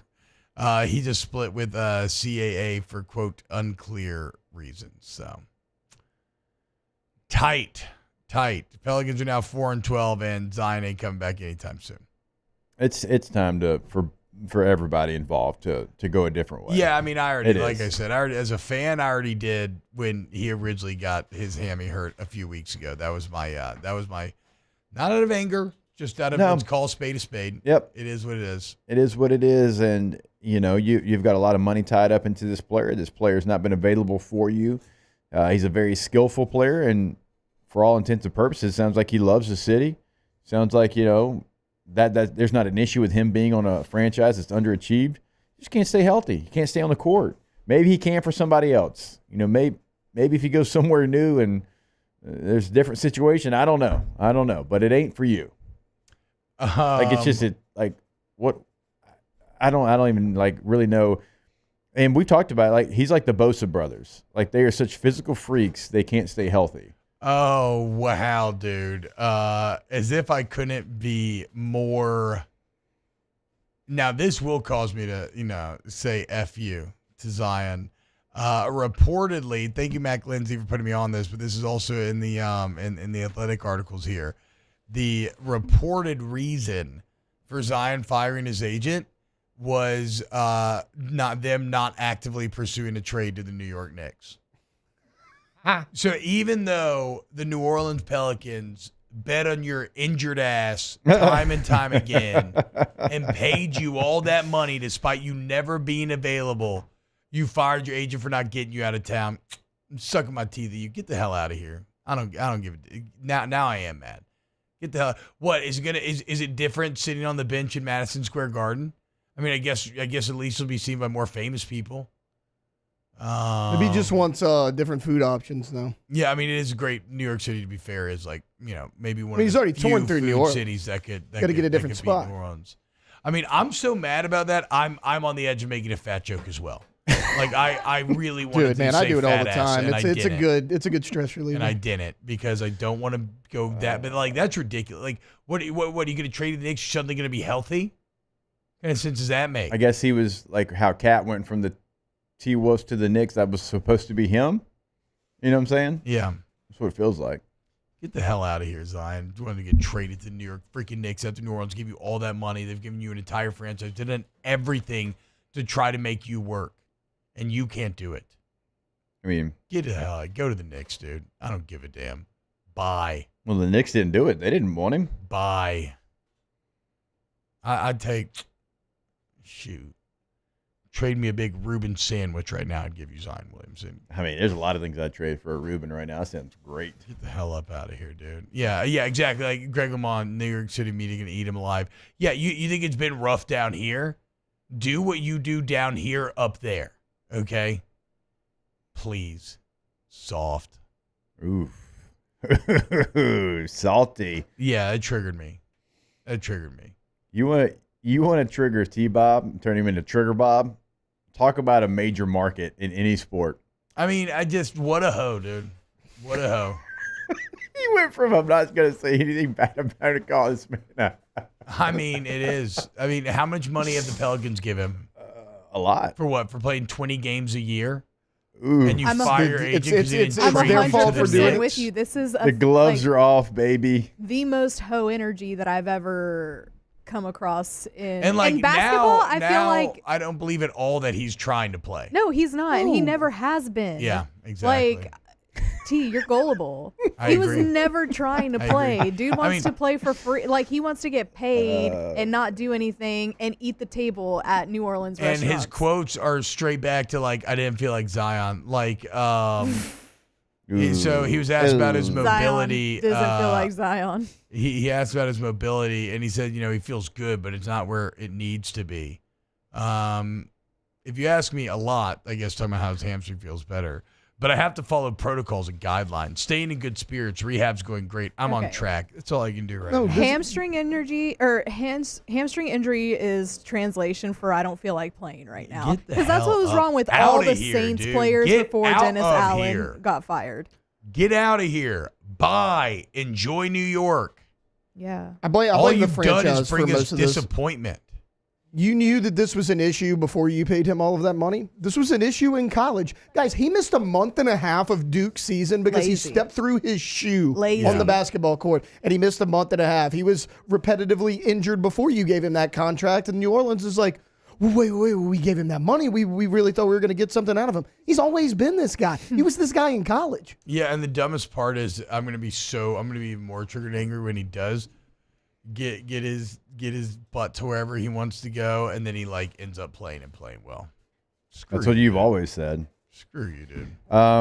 Anybody want to guess on the percent of games he's played in his career I for would the say Pelicans? less than 10%. 37. I'm going to say... Well, you have to remember. I'm gonna say 37%. He did play in 70 games last year. I'll say 22%. No, Okay, it's gotta be yeah, more. It's gotta be y'all closer are- to 50. It's gotta be like Yeah, you are really low. 52. 55. Okay. So All of it was most of that 24 one out of 82 in the first year, 61 out of 82 in the second year, 29 out of 82 in the third, 70 out of 82 in the fourth, and 6 out of 17 this It's year. really that fourth year, the 71 out of 80, and then the 160 year. So it's really just been 2 seasons. 55% of the time he's been on the court for the Pelicans when, he's been available. And what is Zion's contract right now? All NBA contracts make me mad as a former NFL player. So, I don't know. Well, maybe you should have been 7 foot, He's What do you not. He's think? 6'6". Maybe 5'10". There's a big difference. And so the Pelicans, I'm sorry you went out of here so bad because the Pelicans signed you to a 5-year, $200 million deal. That's what it sounds like when you walk. It's you sitting on the bench. I was funny. I was talking to someone this weekend. Will was asking me, when you shoot something, do you say Kobe or Michael? What do you say? And I say, I go to shoot. I say Zion, and then I just sit down and get comfortable. I miss a lot, so I always say Zion. Westbrook. Okay, let's chill. And that was before I got mad about any of this. You can only pick MJ or Kobe? Yeah, when you shoot. I mean, I guess you could say Steph. I miss a lot. I go Peja. Westbrook when I shoot. You say Peja? I say Peja. Oh, wow. I'm just kidding. That's Peja's a deep a good cut. one, though. Hey, That's a good one. Hey, he can shoot a corner 3. So that was a good joke by Taylor, actually. So you just say Westbrook and just brick it? Yeah, it's just I lower my expectations. Just miss it. Yeah, that's true. That's fair. Ask Russie. the bench. Russie. A little early, ask the bench. Belichick or Sidney Sweeney? For what purpose? Ooh. Come on. For them memories. Sydney Sweeney. Them tiggo bitties, man. The thing T-Bob waxed poetic about this week. I call him Billy Tiggo Belichick. That's not what you were calling him. That is not what you were calling it. Titty Telecheck. No, I don't know, man. This is. I was actually crying. I'm so mad. I want somebody to do exactly like. I need somebody to make a highlight package of just Zion like sitting on the bench in street clothes, walking around in street clothes, and every time his foot hits the floor, just make a fart noise. Because that's what his career in New Orleans has been. Bye. You want to go to New York? Bye. Will he play a game for the Pelicans the rest of this season? Maybe one. I don't care. At No, the I'm end. going to say no. I wanted to say yeah, but no, I'm going to say No? I'm going to say no. I'm going to say One? he probably will do I think like yes. one or two I think toward yes. the end. I think yeah. he will, but Okay. but whatever. All right. I think it depends on the Pelicans' record, though, because if they keep falling like they are, I They're don't know if last he does. place in the West right That's what I'm now. saying. I don't know if he does. Like, last. No, he's like, sorry guys, I don't feel like Zion. More off the bench next. Off the bench. New York. What a joke. You know who's not a joke? Trash Rangers, okay? Okay, see, that's the problem, right? Zion wants to go play for the Knicks. Okay, in that same way, you got a bunch of carpetbagging trash companies that want to take the profits out of Louisiana but keep the trash here. So why not go with the local guys who give a damn about you, that are reliable, but also that are part of our community? Where the trash, the trash stays here, but guess what? So the profits are funneled back into the community through Little League teams, through churches, through providing jobs. And you just get a way better level of customer service because they're your neighbors. They give a damn.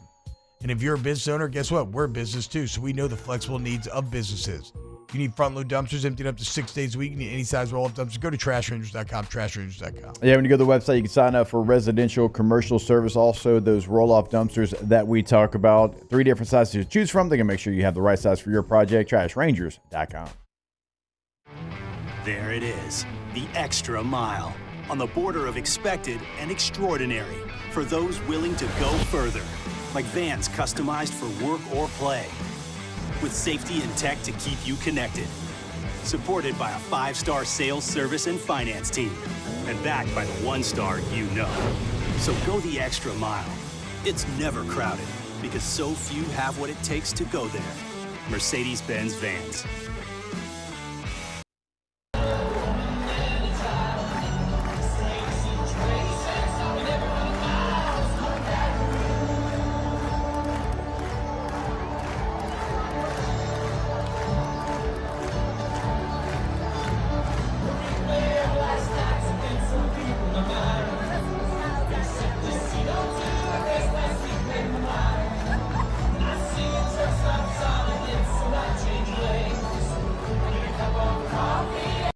Gulf Coast Office Products is a nationally recognized Savin office equipment dealer based right here in Louisiana. Over 100 employees strong, Gulf Coast has the boots on the ground to support all vertical markets from education, engineering, legal, and finance. With the latest in office technology from desktop to production segment units, Gulf Coast and Savin have the perfect fit for you. Call 225-756-2644. That's 756-2644 for Gulf Coast Office Products.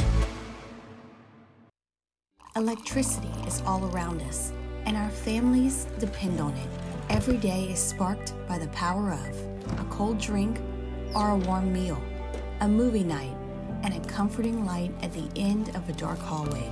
From sunrise to sunset, playtime to bedtime, our team is ready to take care of your electrical needs. Even in the case of an after-hours emergency, the light in your life shines brighter with Mr. Electric. Hey, it's Matt Moscona. For years, you've heard me tell you about Insurance Network of Louisiana, helping you find better coverage for less money. But it's not just for your home and auto. They also offer commercial property. So, retail stores, professional offices like doctors, dentists, attorneys, clothing boutiques. Insurance Network of Louisiana can find you better coverage for less money. They service the entire state of Louisiana, and they're local. So call today at 293-0450 or lainsurance.net. Jerry and Benny Payne began Central Plumbing Company out of their driveway in Tanglewood Subdivision. 50 years later and 4 generations down the road, we continue to serve Baton Rouge and the surrounding areas for all of their plumbing needs. Residential, commercial, industrial, or hospitality, Central Plumbing is here 24/7, 365. We want to thank our customers, family, and friends for 50 years of success.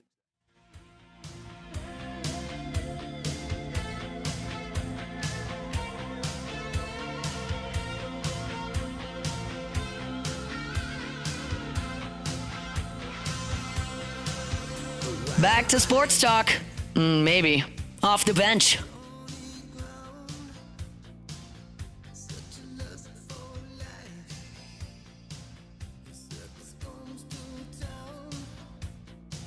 I don't even know what I want to talk about anymore because this Zion stuff got me mad. Well, I mean, we talked LSU basketball. Big win. To be fair, though, like you've been holding that back for a long time. No, I didn't feel any animosity because, I mean, well, I knew he probably like you just let a lot of, like, maybe some small thoughts that you've had pop up all out at one because time. if anything else, I thought maybe you were loyal. But no, you're just like Anthony Davis. And now you're going to sit your ass out just like Anthony Davis did so you don't get hurt. Now you're spitting on this person. No, I'm spitting on the idea of not putting it on for the team that drafted you and gives you hundreds of millions of dollars. Why couldn't we have just like gotten a Wembyama? You know, it's like a different year. We just needed it. We needed different. We thought we got the generational guy. We didn't. I mean, I'm trying to be funny. Like even like somebody that's going to be on the court would be much more like Cade Cunningham for Detroit would be more beneficial because he's out there. Now he doesn't have near the ceiling of a Zion, but what's the ceiling when you're always on the bench? Yeah, pretty short because you're sitting down. Exactly. You like that, Taylor? I don't want to do the show anymore. Somebody say something to make me happy. Did anybody see Gladiator 2? Went to the Ren Fair yesterday. I know Oh, how'd it go? There we go, Taylor. It was fun. Stayed a little longer than I would have liked to, but I enjoyed it nonetheless. Relax. I mean, we were just there like 6 hours. Good. That's what I mean, you know, you go to Ren Fair. Food was good. So did you watch the joust? We did. We saw the joust. How was it? It was good. The guy I thought was going to win did not, but other than that. The guy you were cheering for? Yeah. What was his name? William Dudley. Ah, so William Dudley. That. The other guy won, don't know, Victor something. Ah, Victor Rookwood. No, I'm just kidding. That's right. Yeah, we were out there. We got there at 10 a.m., left about 3:30. So what was your favorite part? Favorite part of the day? Scouring for the root beer that they sell, but no longer sell in those blue bottles. I couldn't find the blue bottles anywhere. But the refillable ones? Back up there at where the secret bar area is, they have a little like booth, and it's like root beer, cream soda, all this stuff. And yeah, they kind of ruined the secret bar vibes, though, when they cleared it the out. The root beer was so good, though, and I searched all day long for that. You are and when such a I found nerd. Everybody else is payoff. slamming beers, and you're out here just like... Oh, I had mead for the first time. Where's the root beer? God, be careful with mead, bro. I had mead for the first time. I don't like mead.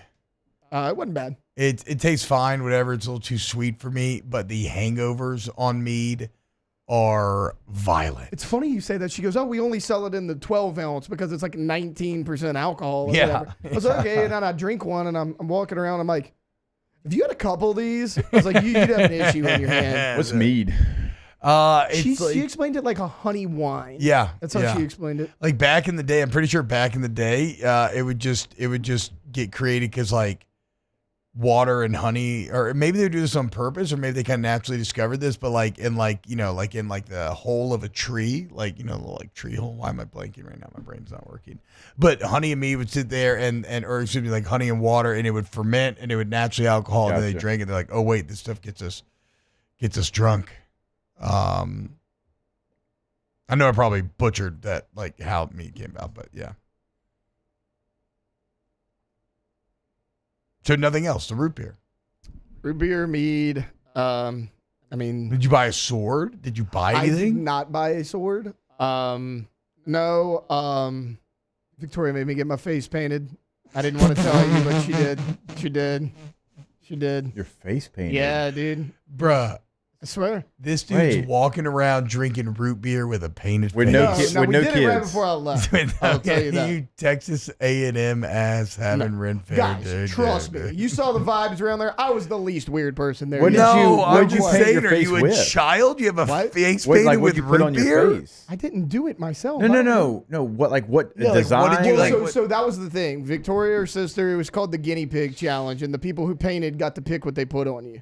Okay. And so I let them do it. I don't even remember what it was. It was like, What do you mean you don't remember what it two was? different That's designs. such a Well, I have lie. a picture of it. I'll show you. It's like a castle thing on one side, and then the other side I couldn't really tell what it was. I gotta see this. Yeah, what I do you have think? to You're see being this weird right now. now. What did he think You are vulgar? being weird about this. I told him nothing was off limits. It wasn't anything vulgar though. So No, I mean, of course, I'm gonna say they're gonna draw like a penis on your cheek I or told him something. nothing was off limits. Pull up the pic. But I'm saying like See if I can find an it. adult. See, it's funny. You think it's weird that people dress up in costumes? I think an adult painting their face and drinking root beer is significantly Again. more Okay, weird. but his wife made him Dressing do up it. as a again, wizard. like the wife, sister-in-law, all them. They're like, no, we're doing this. He You're just paying got for bullied it. by a bunch we of need somebody to women. do it. Good. I was like, guys, who cares? It's not that big of a deal. I'll do it. So Yeah, hell yeah, dude. Did you throw any axes? we did throw some axes. How'd you do? I did okay. I think we threw 3. Did you hit and, one? 2 on target, 1 off. So Oh, look at Tay-Tay. Okay, dude. okay. All right, when we get back, let's do a little Ask the Bench. Off the bench. Go to Tommy's Windows, Doors, and Siding. GEAUXTommys.com. GEAUXTommys.com. You need a hardy plank or vinyl siding, wood or vinyl windows. If you need any type of door, you want to take your home to the next level, you want to invest in your greatest asset, your home, you want Tommy's. 27 years Tommy's been in the business. About 7-8 years ago, 28 years now, 8 years ago, he said, I'm going to go out on my own. I've learned a lot, but there are things I would do differently. And what he's created is a company that has a very strong price point with incredible customer service, which has led to massively good reviews, which led to winning that Angie Service Award every single year that they've been in existence. So go to GEAUXTommys.com, GEAUXTommys.com. Yeah, when you go to the website, you can see what they've done in the community, for your neighbors. But also remember, if you got a custom job, they can come in, they can customize it to what you're looking for. It's kind of customer service you're going to get over at Tommy's. Go Tommys.com.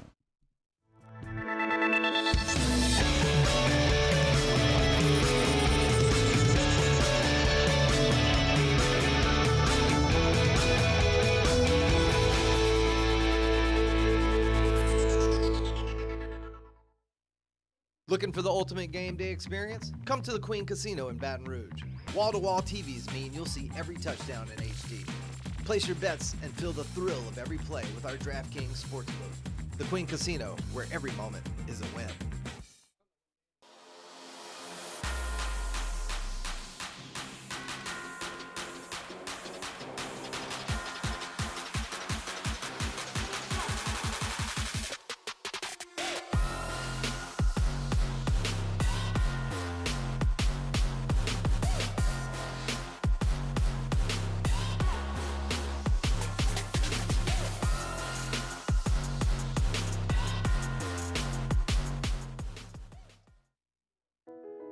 I've been doing business with Luba for 25 years.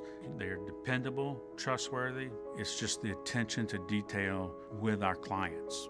Our folks have years and years of experience. They're highly trained professionals, but many companies have that asset. What I'd like to think makes Luba a bit different is that we use those talents in a way that truly is dedicated to serving the needs of the folks who depend on us. Dylan Cruz here to tell you about Six Rings Baseball and Softball Camp. If you live on the North Shore and play ball, go to Six Rings Camps with former LSU assistant coach Dan Canaveri. His knowledge is second to none, and your child will improve and have fun doing it. Camps were held at Coquille Park and Six Rings Academy in Covington with 4 sessions over the summer. Full day and morning only sessions are available from ages 7 to 13. Go to sixringsbaseball.com or call 985-206-9096. Learn the game to love the game. Breck teamed up to reimagine your parks, and you imagined big. With your help, we went to work, creating 12 beautiful community parks across the parish. A family-sized water park, miles and miles of trails, and parks just for your dogs. there are more places to splash, to explore, to run wild, and even soar. You imagined, we delivered. Gold. Brack, your #1 park system in the nation. Gulf Coast Office Products is a nationally recognized Savin office equipment dealer based right here in Louisiana. Over 100 employees strong, Gulf Coast has the boots on the ground to support all vertical markets, from education, engineering, legal, and finance. With the latest in office technology, from desktop to production segment units, Gulf Coast and Savin have the perfect fit for you. Call 225-756-2644.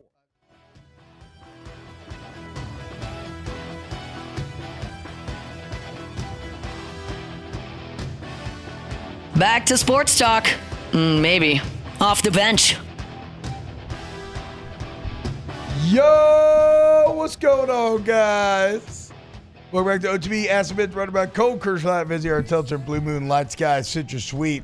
Do remember that the Queen of Baton Rouge is your ultimate football destination this fall. Go to thequeenbr.com. We've been renovated top to bottom. It's an absolutely fantastic way to spend a night, have a lot of fun. You can play your favorite casino games. You can pop into the 1717 restaurant for some delicious food and drinks, or when something a little quicker, we got Shaq's Big Chicken, 3 Walk Noodle House. What if you're hot and you need a little pick-me-up? Well, we got Capital Coffee right there as well.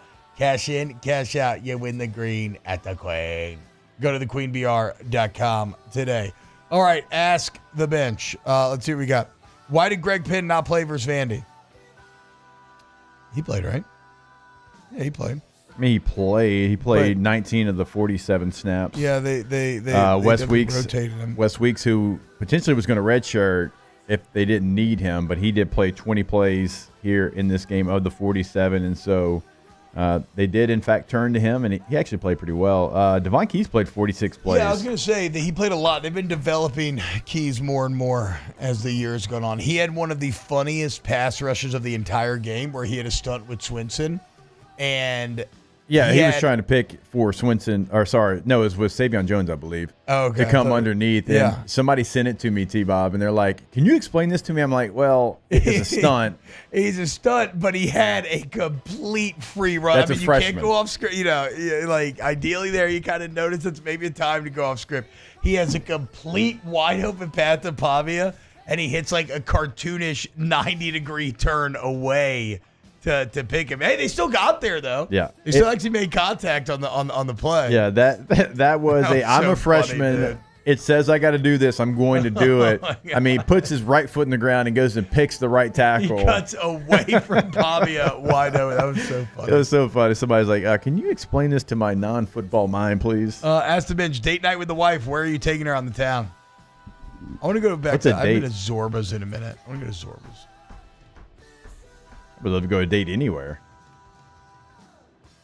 Really, honestly. Ask the bench. We go to Frost Top if we could. God, Frost Top's good. It's good. Yeah, I'm it's a saying. good Pokemon. What kind of god awful Tex-ass type bowls is this team going to? I want to go to the Pop-Tart Bowl, dude. Pop-Tart Bowl would be cool. Duke's Mayo Bowl would be cool. Oh yeah. Watch Brian Kelly just get Yeah, that'd be lathered pretty in cool. mayonnaise. How do you get even whiter? This will be the Just first. pour mayonnaise all over Brian Kelly. There's no. I got nothing to add after that. And we're out of time. I know. That's what I'm saying. Love you guys. Later. Off the bench. Go to Goodwood Men's Sexual Wellness. YourGoodwood.com. Look, it's time to stop suffering, guys, okay? We're not accepting mediocrity here. You go into Goodwood, you get your labs drawn, you figure out exactly what's going on, and then they customize a plan for you. Maybe it's anti-aging and longevity treatments. Maybe it's PRP hair rejuvenation. Maybe it's penile enhancement. Maybe it's HRT, your hormone replacement therapy. Maybe it's semaglutide. Like there's so many options. So if you're suffering from ED, you're suffering from low energy, low T, you don't feel like yourself, stop it. Okay? Go take advantage today. Where you're going to get, look, it's very private. Don't worry. You're going to make you feel super comfortable. You have affordable, transparent pricing as well. They're the best. Let's be our best with Goodwood Men's Sexual Wellness. YourGoodwood.com. There it is, the extra mile. on the border of expected and extraordinary for those willing to go further, like vans customized for work or play, with safety and tech to keep you connected. Supported by a 5-star sales, service, and finance team, and backed by the 1-star you know. So go the extra mile. It's never crowded, because so few have what it takes to go there. Mercedes-Benz Vans. It's an everyday thing here. We work horses in the mornings and we work on the property during the day, and without these John Deere tractors, you know, it'd almost be impossible to keep up with the place. I've dealt with some of the other colors and stuff, and I never really got the response back that I get from John Deere, you know. We really enjoy dealing with Sunshine. They're good people. They always check on us and make sure our equipment's running, and we love them. Flip the switch and learn more about what it means to be powered by Sunshine at sunequip.com.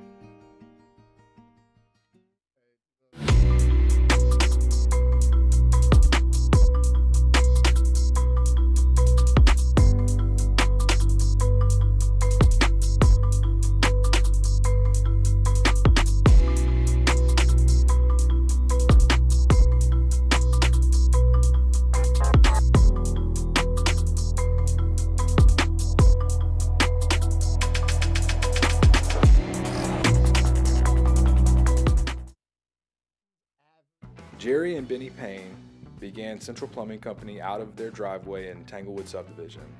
50 years later and 4 generations down the road, we continue to serve Baton Rouge and the surrounding areas for all of their plumbing needs. Residential, commercial, industrial, or hospitality, Central Plumbing is here 24/7, 365. We want to thank our customers, family, and friends for 50 years of success. And looking forward to 50 more. I've been doing business with Luba for 25 years. They're dependable, trustworthy.